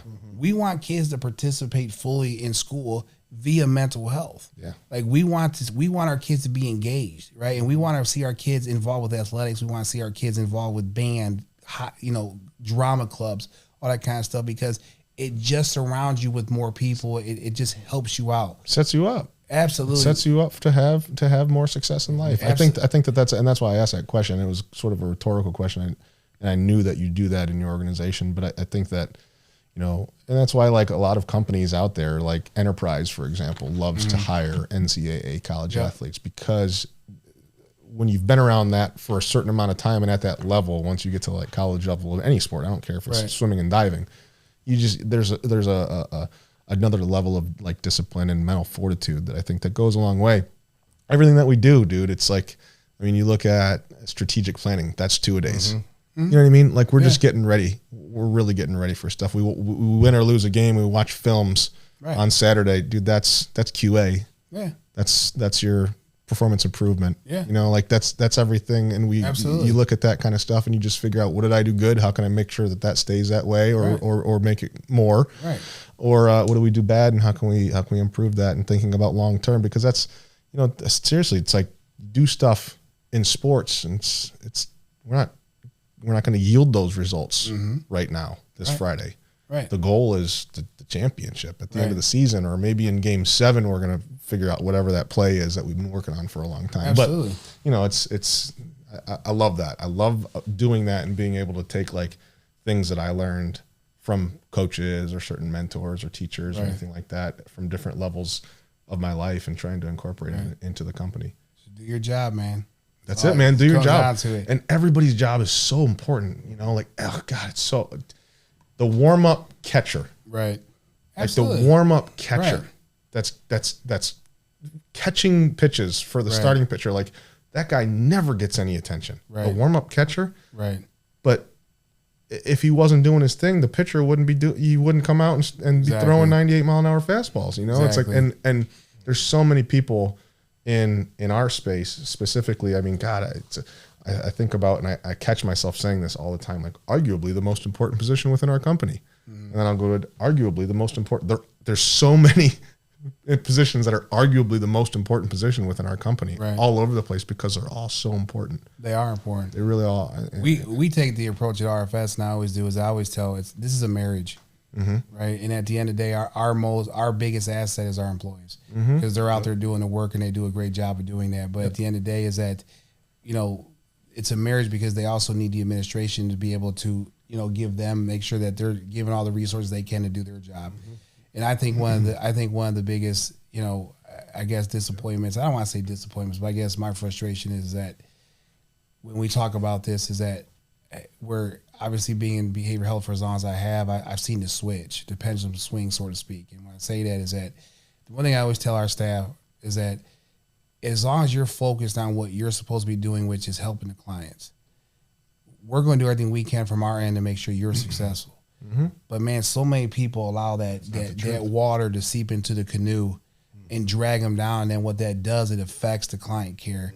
And to me, that's the thing that people need to focus on is that if we as individuals focus on what we're supposed to be doing, but we as individuals, just like in recovery and everything else, we always get focused on what you're doing. What's Juan doing? What's Matt doing? Oh, so-and-so's got a new job. He's making this money, that money, whatever it is.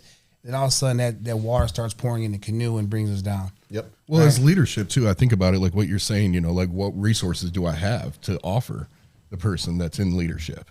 You know what I mean? The first thing I asked you when we met up here in this office was like, what are my resources and what's my accessibility to those resources? Right. Like without me knowing that, then I'm not sure I can give you what you're looking for or that I want to be here in the first place. Yeah. Exactly. You know what I mean? Like, can you provide me with the resources? And if you can, what's my accessibility? Yeah. And I think about that, like, when I'm like in any position, anywhere, doing anything, like, do I have the resources to help somebody? If I don't, can I get the resources or point them in the right direction? Right. You know what I mean? But I think it's really important, though, especially within the space that we're in, to have the resources as leadership and to give and to understand what kind of accessibility people need to the resources, because not everybody needs full access to the resources. Nope. That Exactly. could be really, really bad. Absolutely. You know what I mean? Yeah. So I need to understand, I need to understand, like when I came in, like it's not because I want all the resources. I just need to understand where my position is. Exactly. You know what I mean? And this is what I believe I need. Yeah. Either you're going to provide it or you're not. But if you don't provide it, I'm going to tell you that we might have an issue, not just for me, because I can leave and go somewhere else. Exactly. But for the thing we're trying to do, Right. which is to provide stability, security, and growth. Yep. That's what it's all about. You got to support them. Absolutely. Yeah. This is a good conversation. Yeah. Really good conversation, dude. I told you it was going to go well. This guy throw me a bone, man. I thought this was going to be our worst episode yet. Man. That's kind of offensive, man. That's kind of offensive, right? If you think about it, we haven't even talked about probably 10 things that we said we were going to talk about downstairs. So many different things. It just took a different life of its own, right? It really did. What's one of them? Do you want to talk about one of them specifically? If not, I was going to bring one up. I'll bring one up. I just saw your cat kind of freak me out. I was like, what the hell is moving behind you, right? What did you say when you walked in and saw Oscar for the first time today? What did you say? God damn. He looked at him. He said, God damn. Like a big old fluffy cat with a big round face. Like he got hit in the face with a pan. Look at him looking at Josh like, motherfucker, open this door, bro. Exactly. Let me out of here, dog. I am ready. These people are bored. Look at him. I forgot he's even in the room until I saw him walking. There he goes. I love him, dude. He's the best.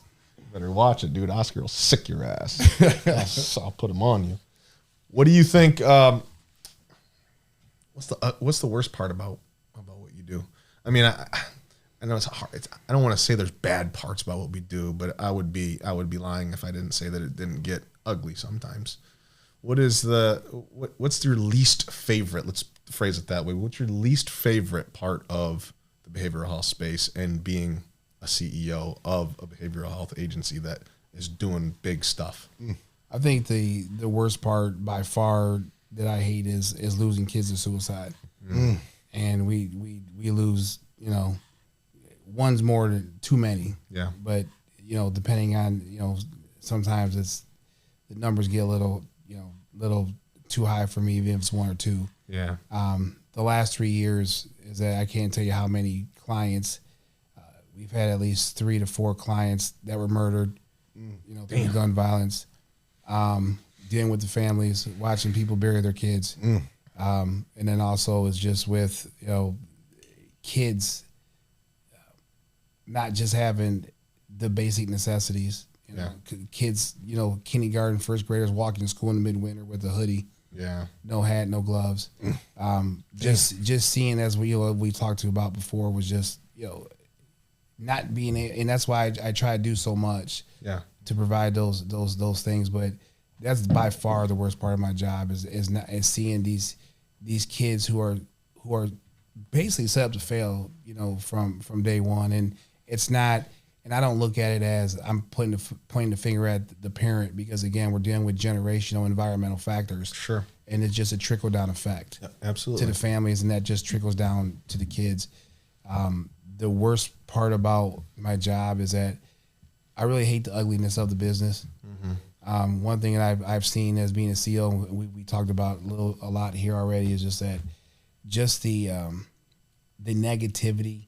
I mean, geez, oh Pete, I mean, you know, we talked about this earlier, but when I started RFS, you know, I don't want to say I was like the pioneer, but I mean, I never really told my story because I was scared. Mm-hmm. Because when I started RFS 9-10 years ago, it was kind of like, I was like the first person on the block that's actually going to be a CEO of a mental health agency, who's a convicted felon, an ex-drug dealer, and had a lengthy criminal record, and you know, all the baggage that came along with it, right? Mm-hmm. So I was scared to talk about it because I was working with schools. You know, schools like, hey, we can't be with someone like this. So I kept it a secret. And then there was an investigation done on me through one of our local news stations here, and it was just about that. They wanted to, you know, broadcast my criminal record and how someone like me could be working with kids in schools, and how could schools, you know, allow me in a school building, and all that kind of stuff. And then, you know, other organizations, is going back to what I said, is that, you know, when you do better than somebody else, you know, kind of like when I was working with another organization or Compass, and I was a case manager, which was funny because I've been in behavioral health for so long, like I said, almost 20 years, and no one had a problem with me working inside of schools when I was just a case manager. No one had a problem with me when I was just didn't care that you were a convicted felon. And it was kind of like, oh, it's great, man. You're awesome, man. You're good for our kids. But when I became a CEO of an organization, it was like, whoa, wait a minute. We can't. I'm like, why? I mean, I've been working your school now, district, for years, right? So the ugly part is then all the, I mean, man, I know you and I have shared this, but I mean, some of the most foulest shit, you know, was said about me from other organizations. Yep. You know, I mean, I'm a drug dealer still. I'm funneling drug money through my organization, which is fucking stupid, because at the end of the day, is like, you're a nonprofit. You got to show where your money's coming from. So I don't know how you fucking funnel drug money, but this is some of the shit that I've heard. I mean, absolutely. You know, one of them, it was when we first started. You know, we do interviews, and we literally have people come in who are doing interviews with us from other organizations, and, well, we heard that you guys commit Medicaid fraud, and you guys are unethical, and you guys are this, and we're all like, what? Mm. Well, I was told by people at the organization that you guys do all this, and we're all like, really? Mm. Like, why? You know, people why? People love to just talk. Man. You know, and then the ugly side of it is that, you know, our therapists are not really therapists. We must get ours from, like, you know, the Acme School of Therapy. Right? Because every other organization's therapists are like therapists. RFS is therapists. They're not really therapists. They're like, they just got, they're fake therapists. Right? They're fake therapists. You know, our mental health clinicians aren't as, you know, good as someone else's. And, you know, so, but through our longevity and being able, what we're supposed to do, we're able to get through all that negativity and the, you know, the gossip and all that kind of stuff. Not to say that it's still not there. Yeah. But it's you know, subsided a lot, of course. A lot. But that to me was the most disappointing and the ugly side of the business, because I was just like, you guys, we're all trying to help people. What the fuck does it matter who's doing it? Man. Like what does it matter? It doesn't matter. Like if someone gets help through RFS or Midwest or Zeph or Unison Heart, I don't care. Mm-hmm. I don't care. Like right. Because you've been there, dude. Right. I don't care. You've been on that other side. Exactly. And you know what it's like to be reaching out and wanting to do it so bad, but just not maybe not knowing how, or not having somebody even want to help you out. Exactly. They want to see you down there. They want to see you stay there. Exactly. So I mean I think that was, you know, the answer your questions, but that was, to me, that was just the ugly part of it. And it's just sad that, you know, it has to, you know, be that way, because at the end of the day, we're all trying to do good things. Yep. You know, and it's you know, that's what we got in this business for. Yeah, it's kind of like you just accept the fact that it's going to be part of might not be as much anymore because you've made it through the storm. You've weathered the storm, so to speak. But just like knowing that you're going to deal with it forever. No. As long as you stay in this industry and you're going to deal with that kind of shit. You're going to have people sue you when you fire them. You know, like it's just one of those things where it's just account for it. Because it's never going to fully go away. Absolutely. And I always say but that. It sucks, dude. Right. That's the ugly shit that people don't. Right. People don't see. I always tell people, like, you know, people have been waiting for the proverbial smoking gun of RFS now for close to a decade. You know, and really what we've done, we've only grown, we've only gotten big, you know, bigger, we've only gotten better. You know, obviously, you guys got a lot of really good stuff going on too. We do. We got trauma informed schools. You know, all of our, you know, when I say our therapists aren't really therapists, all of our therapists are trained in trauma focused, cognitive behavior therapy. We have PCIT, EMDR. You know, our models, our modality are all focused on education and mental health, solution focused therapy. So we've done a lot of work, great work from our clinical standpoint of making sure that our staff are clinically trained. They have the all the appropriate license and all the tools and resources they need to be successful. Yeah, you guys really do. But a lot of people don't know that because again, it's just you're not really attacking RFS, you're attacking me. Yeah, because of my background. Right.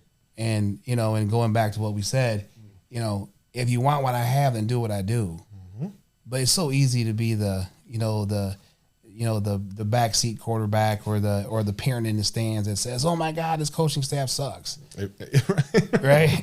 But like, what are you doing? Right. What are you doing besides judging? And exactly.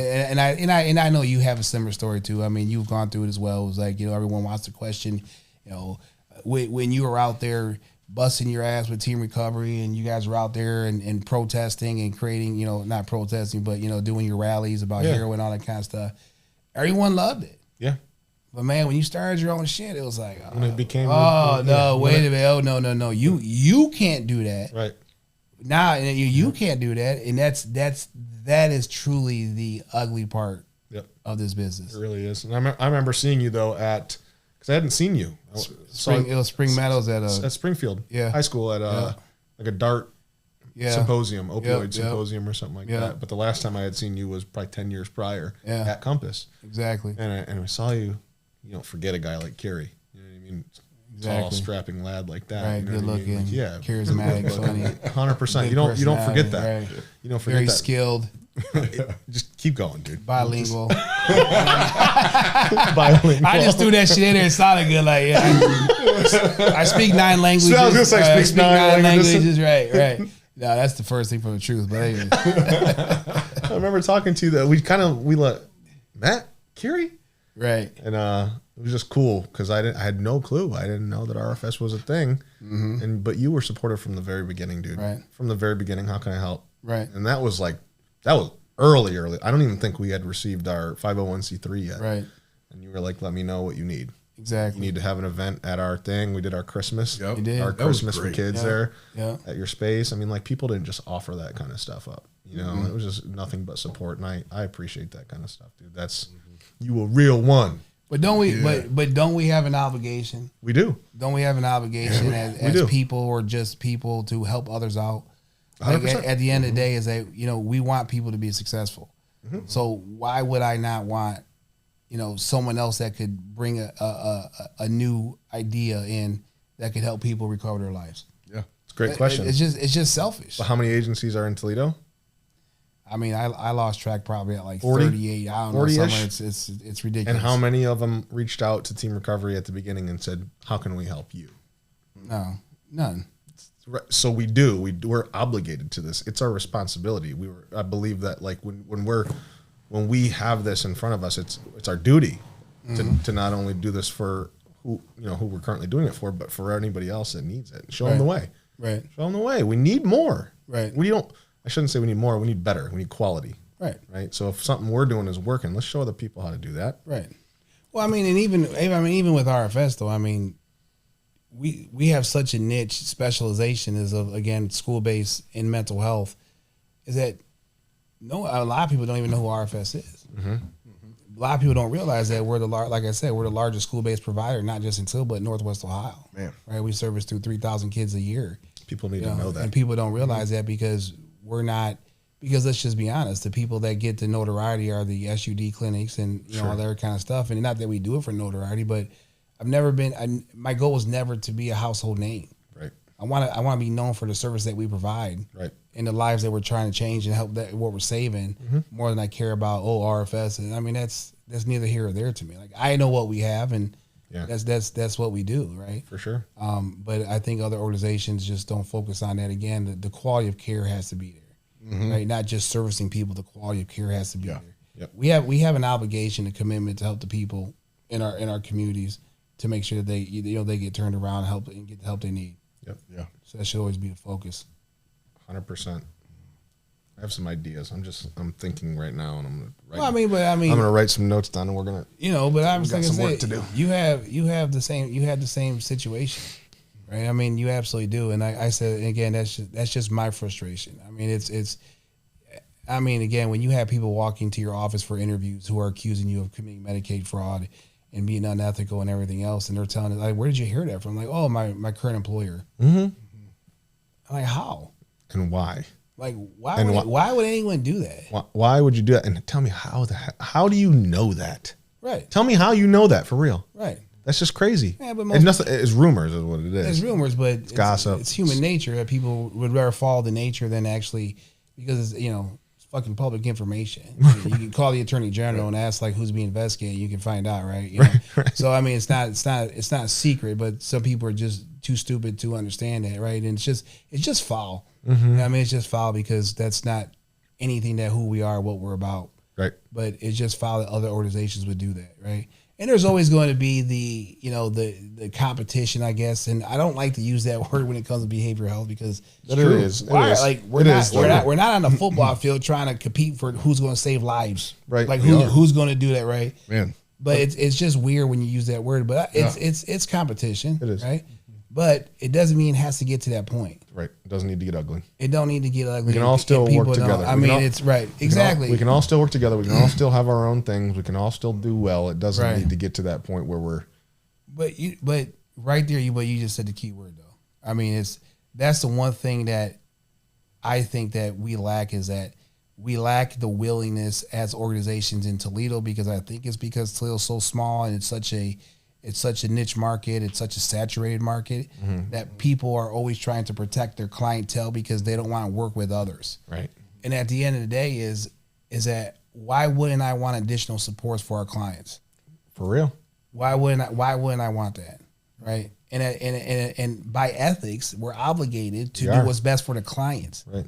Not for our organizations, for the clients. So if our clients are not being successful in our programs, then we need to refer them out or find someone else that can give them the best opportunities to be successful. For sure, man. And when you really care about the client's well-being and the best outcome of that person, you're willing to do whatever that is. Absolutely. And if that has to do with working with another agency or referring them out or whatever it might be, then that's what you do. Absolutely. A lot of places don't want to do that. I think that's something really cool that we've been doing for a long time as Team Recovery, though, is like from an advocacy standpoint. 100%. You know what I mean? Like that's from the very beginning, we had to. Yeah. We had to. Because we were in it. That's all we were. Yeah. We were an advocacy group, and we had a 24/7 hotline that would point somebody in the direction of where to go. Yeah. So we learned what places were willing to work with us. Yeah. And dude, it's a great question for you is how much easier is it to work with, and I don't want to say anything's perfect, but like just calling Midwest, right? Like it is so important for me, for our admissions department to understand like when somebody wants help, they got to get it now because that's going to change in an hour. So like when you call Midwest versus when you call a place that isn't run by somebody that's been there before. Yeah. You know what I mean? Like how much different is that hugely it's a culture that's bred throughout the whole agency. And it's like when we started this, that's the one thing I want to make sure. And I venture to guess that Keary says the same thing. Like it can't go away. What's the succession plan? You know, like one day at some point, just like you said, dude, I could get hit. I could be gone. I could have a heart attack tonight. I could die swimming in Lake Erie with Juan, whatever it is. Yeah. When I go, nowhere ever do I believe that this place is what it is because of me and it can't operate without me. I need to make sure that this is in a good place to where if that does happen, because it can, that the clients still get what they need to get. Absolutely. You know, it still has to be there. The service still has to be there. It has to be pure. And we have to, the biggest thing is really just bringing on the right people and training. It's leadership, man. Leadership, bringing on the right people, holding them to certain expectations and training them the way that we did it and teaching them why. Yep. Why are we doing it this way? More than anything that I'm passionate about, it's probably leadership. It's leadership, and for me, like hearing what you're talking about, you know, I'm competing with myself to not compete with other people. You know what I mean? Like more than anything, like I don't want to compete with other people, and that's always a workout inside of my heart. Yeah, you know, because when I'm taking the focus away from my heart, which is good, because I worked hard to try to be good, then I'm moving away from what makes me good. Yeah, you know what I mean? I'm competing with whatever it is, my head, my ego, my arrogance, my pride. And so for me, it's, you know, leadership. My job is to make you better than me as a human, as a man, with anybody I come in contact with. Like we talk about that all the time. Yeah, now, dude. Yeah. No, my biggest goal and what I value more than anything in life is to grow people better than myself. To equip the world around me to become whatever it is that they need to be or want to be with themselves. Yep. Truly, you know, and like that's a big thing for me is, you know, I'm competing with myself to not compete with you or anybody else. Yeah. You know what I mean? To learn. Exactly. And because, man, I want to see the need. I want to see the need. I want to be able to look at the gaps. If I'm focused on what's already being done, I mean, we can improve. We can get better at anything, you know what I mean? But there's always a gap. Yeah. You know what I mean? How can I fill the gap? Because that's what needs to be plugged. Yeah. It's either the source or where it's falling in between. And for me, I'm trying to see what the gaps are, man. You're a gap plugger. Yeah, man. Let me plug that gap. You plugging gaps, boy. You plugging all the gaps. Yeah, I'll plug the gaps. But they gapped out. Yeah. So before we go into, are you familiar with Rapid Fire?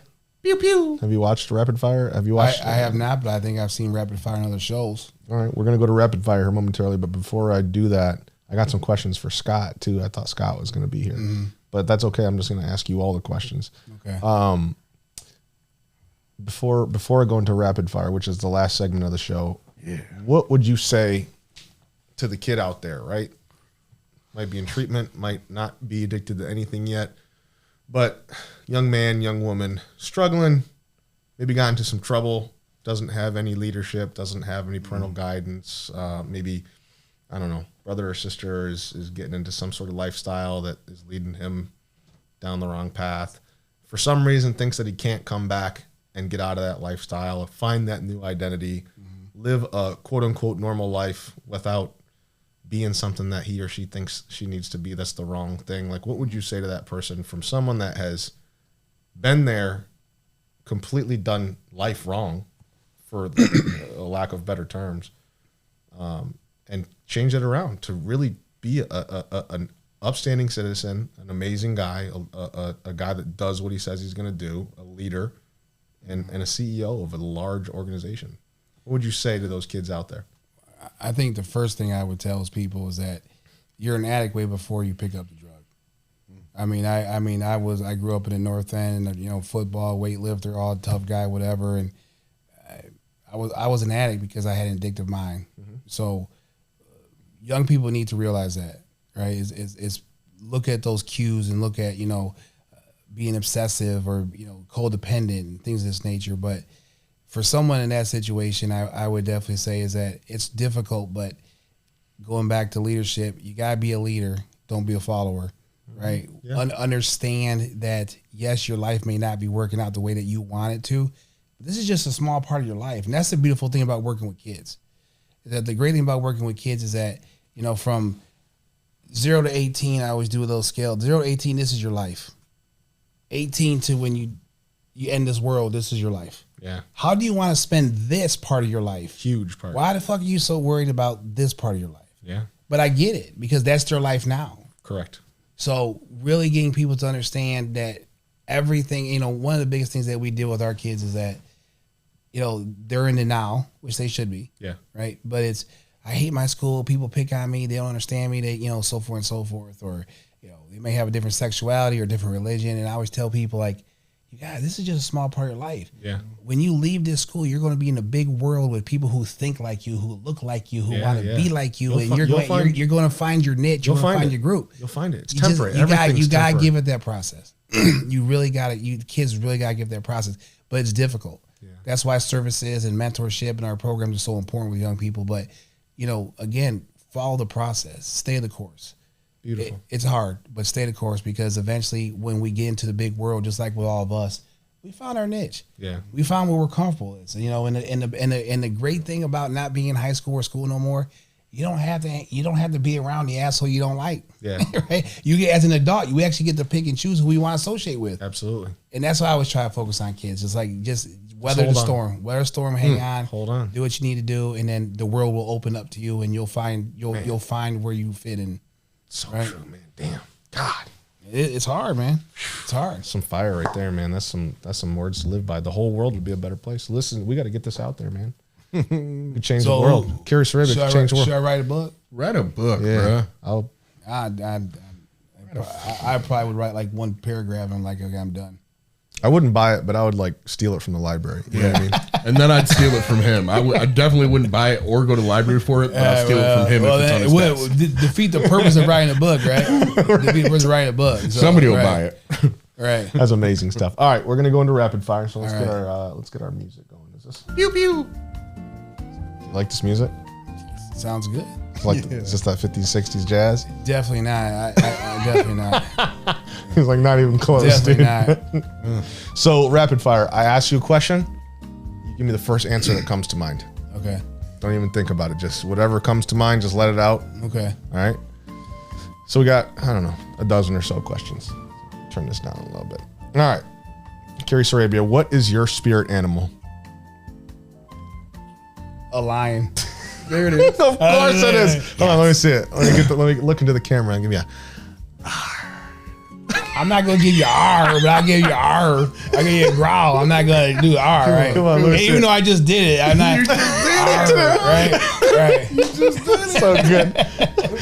All right. If you had to cut off two fingers, which ones would you cut off? Pinkies. Both pinkies? You said two fingers. Well, yeah, I mean, but it could be pinky and thumb. It could, or you could do both You gotta pinkies. make it even. Why So- have two fingers from one hand when you could put one from both? All right, that's what I was going to ask you. The next thing is Just why. So makes you'd cut sense. off two pinkies. Yeah, so they match. What do you not? What can you not do now that you don't have pinkies though? What do you do with your pinkies? Nothing. No. I mean, you probably lift your pinky up when you drink your coffee. Sip your tea. You'd Right, never be kid, able to right, sip your tea right, like that yeah, ever right. again. I don't know really what you do. I think it's the most useless finger you have, probably. What do you do? I guess you do this. I guess it is. I don't know. Yeah. Yeah, Those are you big though. You'd never be able to be a surfer. Oh, I mean, Surf's up, bro. well, you ain't gonna catch me any deeper in the ocean besides my waist. every so one that's of my not gonna pictures happen. is like this. Yeah, you'd never Right. be able to rock on either. Right. That's about it. Rock on, brother. Yeah, it's about it. It ain't happening. What else you do with these? He'd be like this. I can't even do it. Can't even get it. Rock on, brother. Right. What do you do with them? Useless fingers. Yeah, I don't know. You really don't do too much. Good point. All right. Is it called pop or soda? Pop. Thank you. Soda's a West Coast thing. Boxers or briefs? Oh, boxers. Really? Tommy John though. I wear Tommy John. Are Tommy John's boxer briefs though? Yeah. Are your boxers loose? Are you your just complicated it. Yes, there is boxer briefs, but Tommy John's are just a different kind of. are Tommy John's boxer briefs or are those just boxers? Well, you can buy boxer briefs, but which ones they do you- can bind them. So what do you do? The loose boxers? No. You're a loose boxer kind of guy? No. I can see you in a thong. I can see you in a thong, dude. No. I can see you in a shiny rhinestone thong. Well, I don't even know. I mean, the older I get, I lose more and more of my ass. So that wouldn't even make no sense. So I would say I'm a boxer brief, but not loose. I'm picturing you in a thong right now, dude. Right. messing me up. I wouldn't even do that. Right. So This was a question for Scott.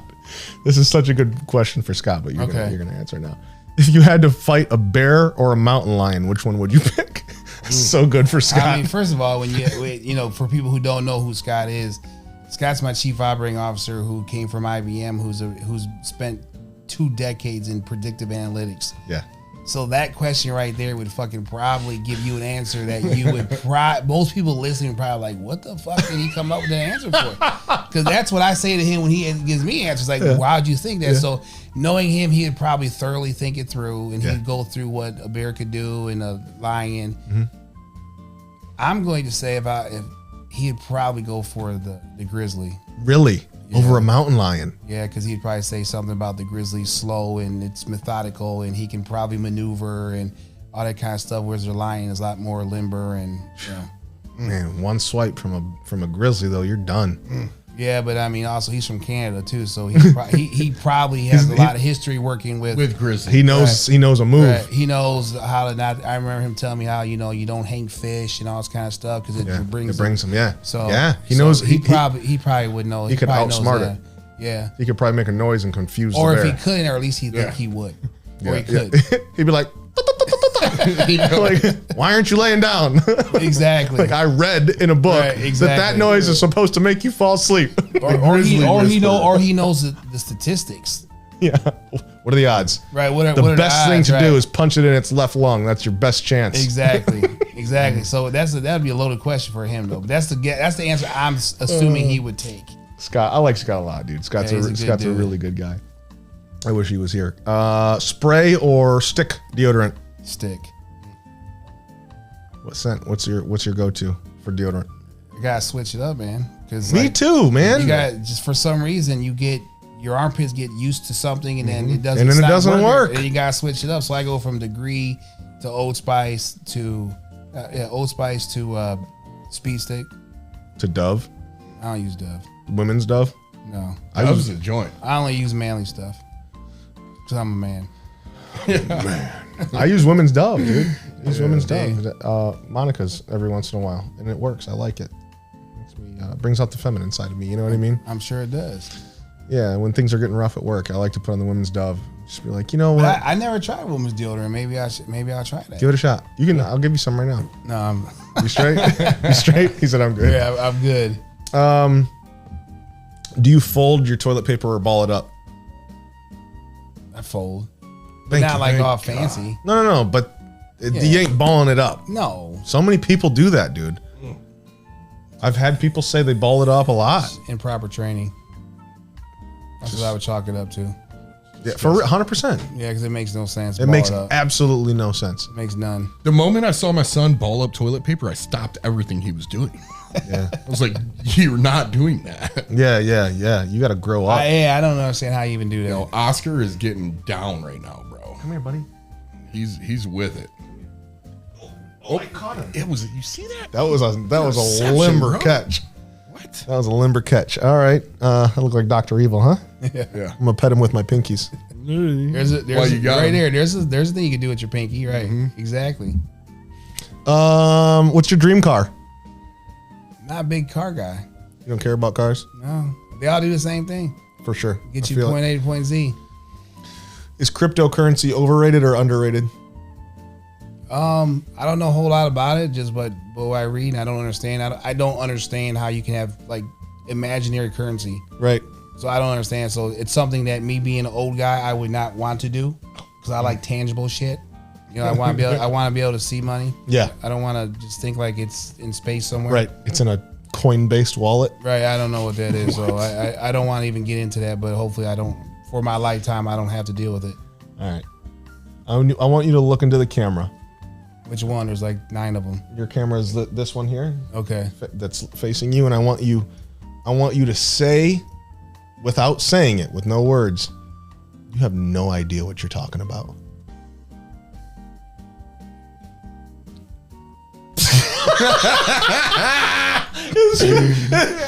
His face didn't change at all, dude. Is that right? That was your normal face, bro. No. When I look at you like this, like that's pretty much I'm just saying in my head, like you don't have a fucking clue. That's how you look at me all the time when we're talking, dude. No, I know. It didn't change. Look at Juan. It didn't change. It didn't change. That's too I good. feel fucked up now because I swear you gave me that look about 20 times today. Well, maybe it's just a look that I do a lot because Jesus Christ, I don't know. That was so funny. Oh God. Best quarterback of all time. I gotta go with Brady.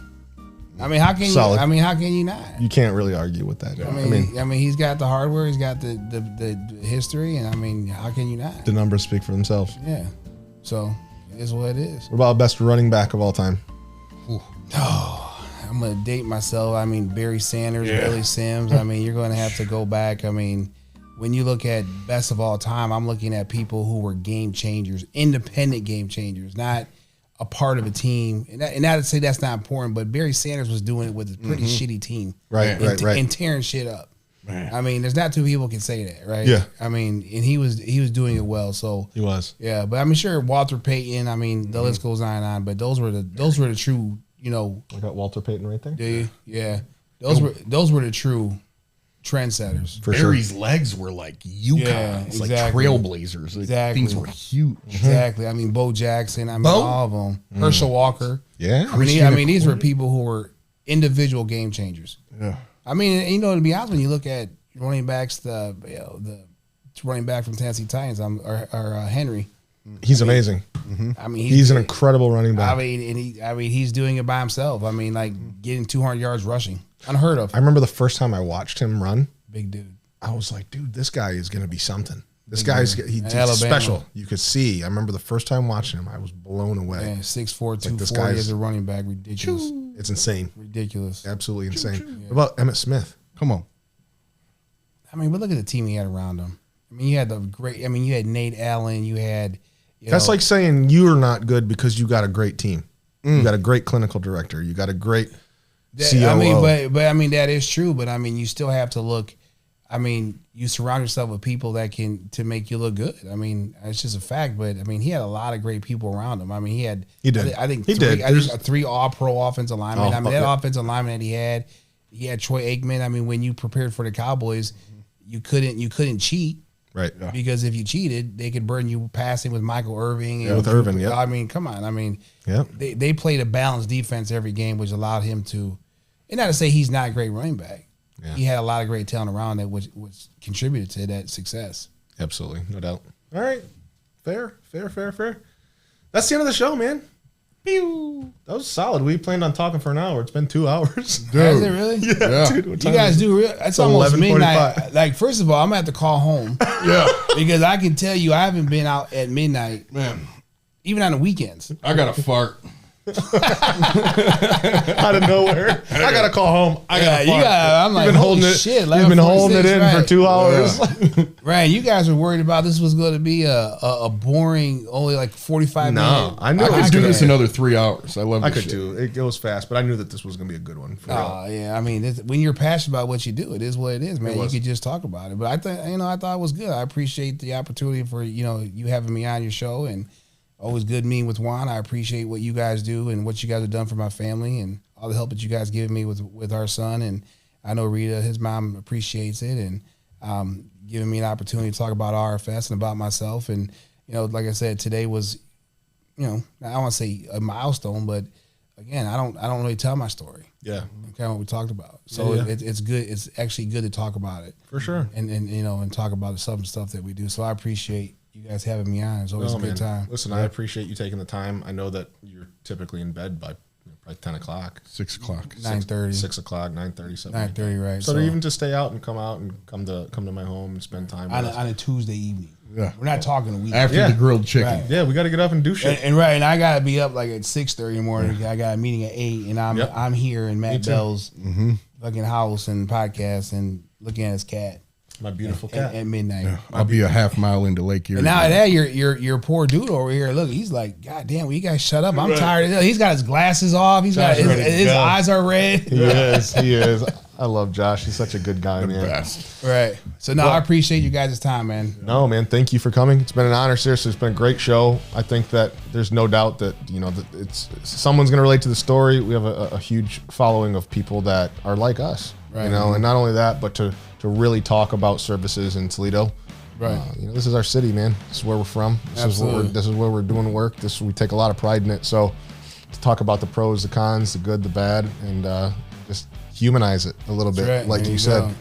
I think that we accomplished the goal. So thanks again, Keary Sarabia from RFS Behavioral Health. Thank you guys for tuning in, listening, watching. Please give us a like, share, follow, share this with somebody. Tell them about it.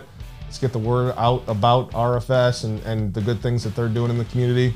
Episode 5, that's it, man. Stay tuned for episode 6. Appreciate you guys. Until then, I don't know. Stay classy.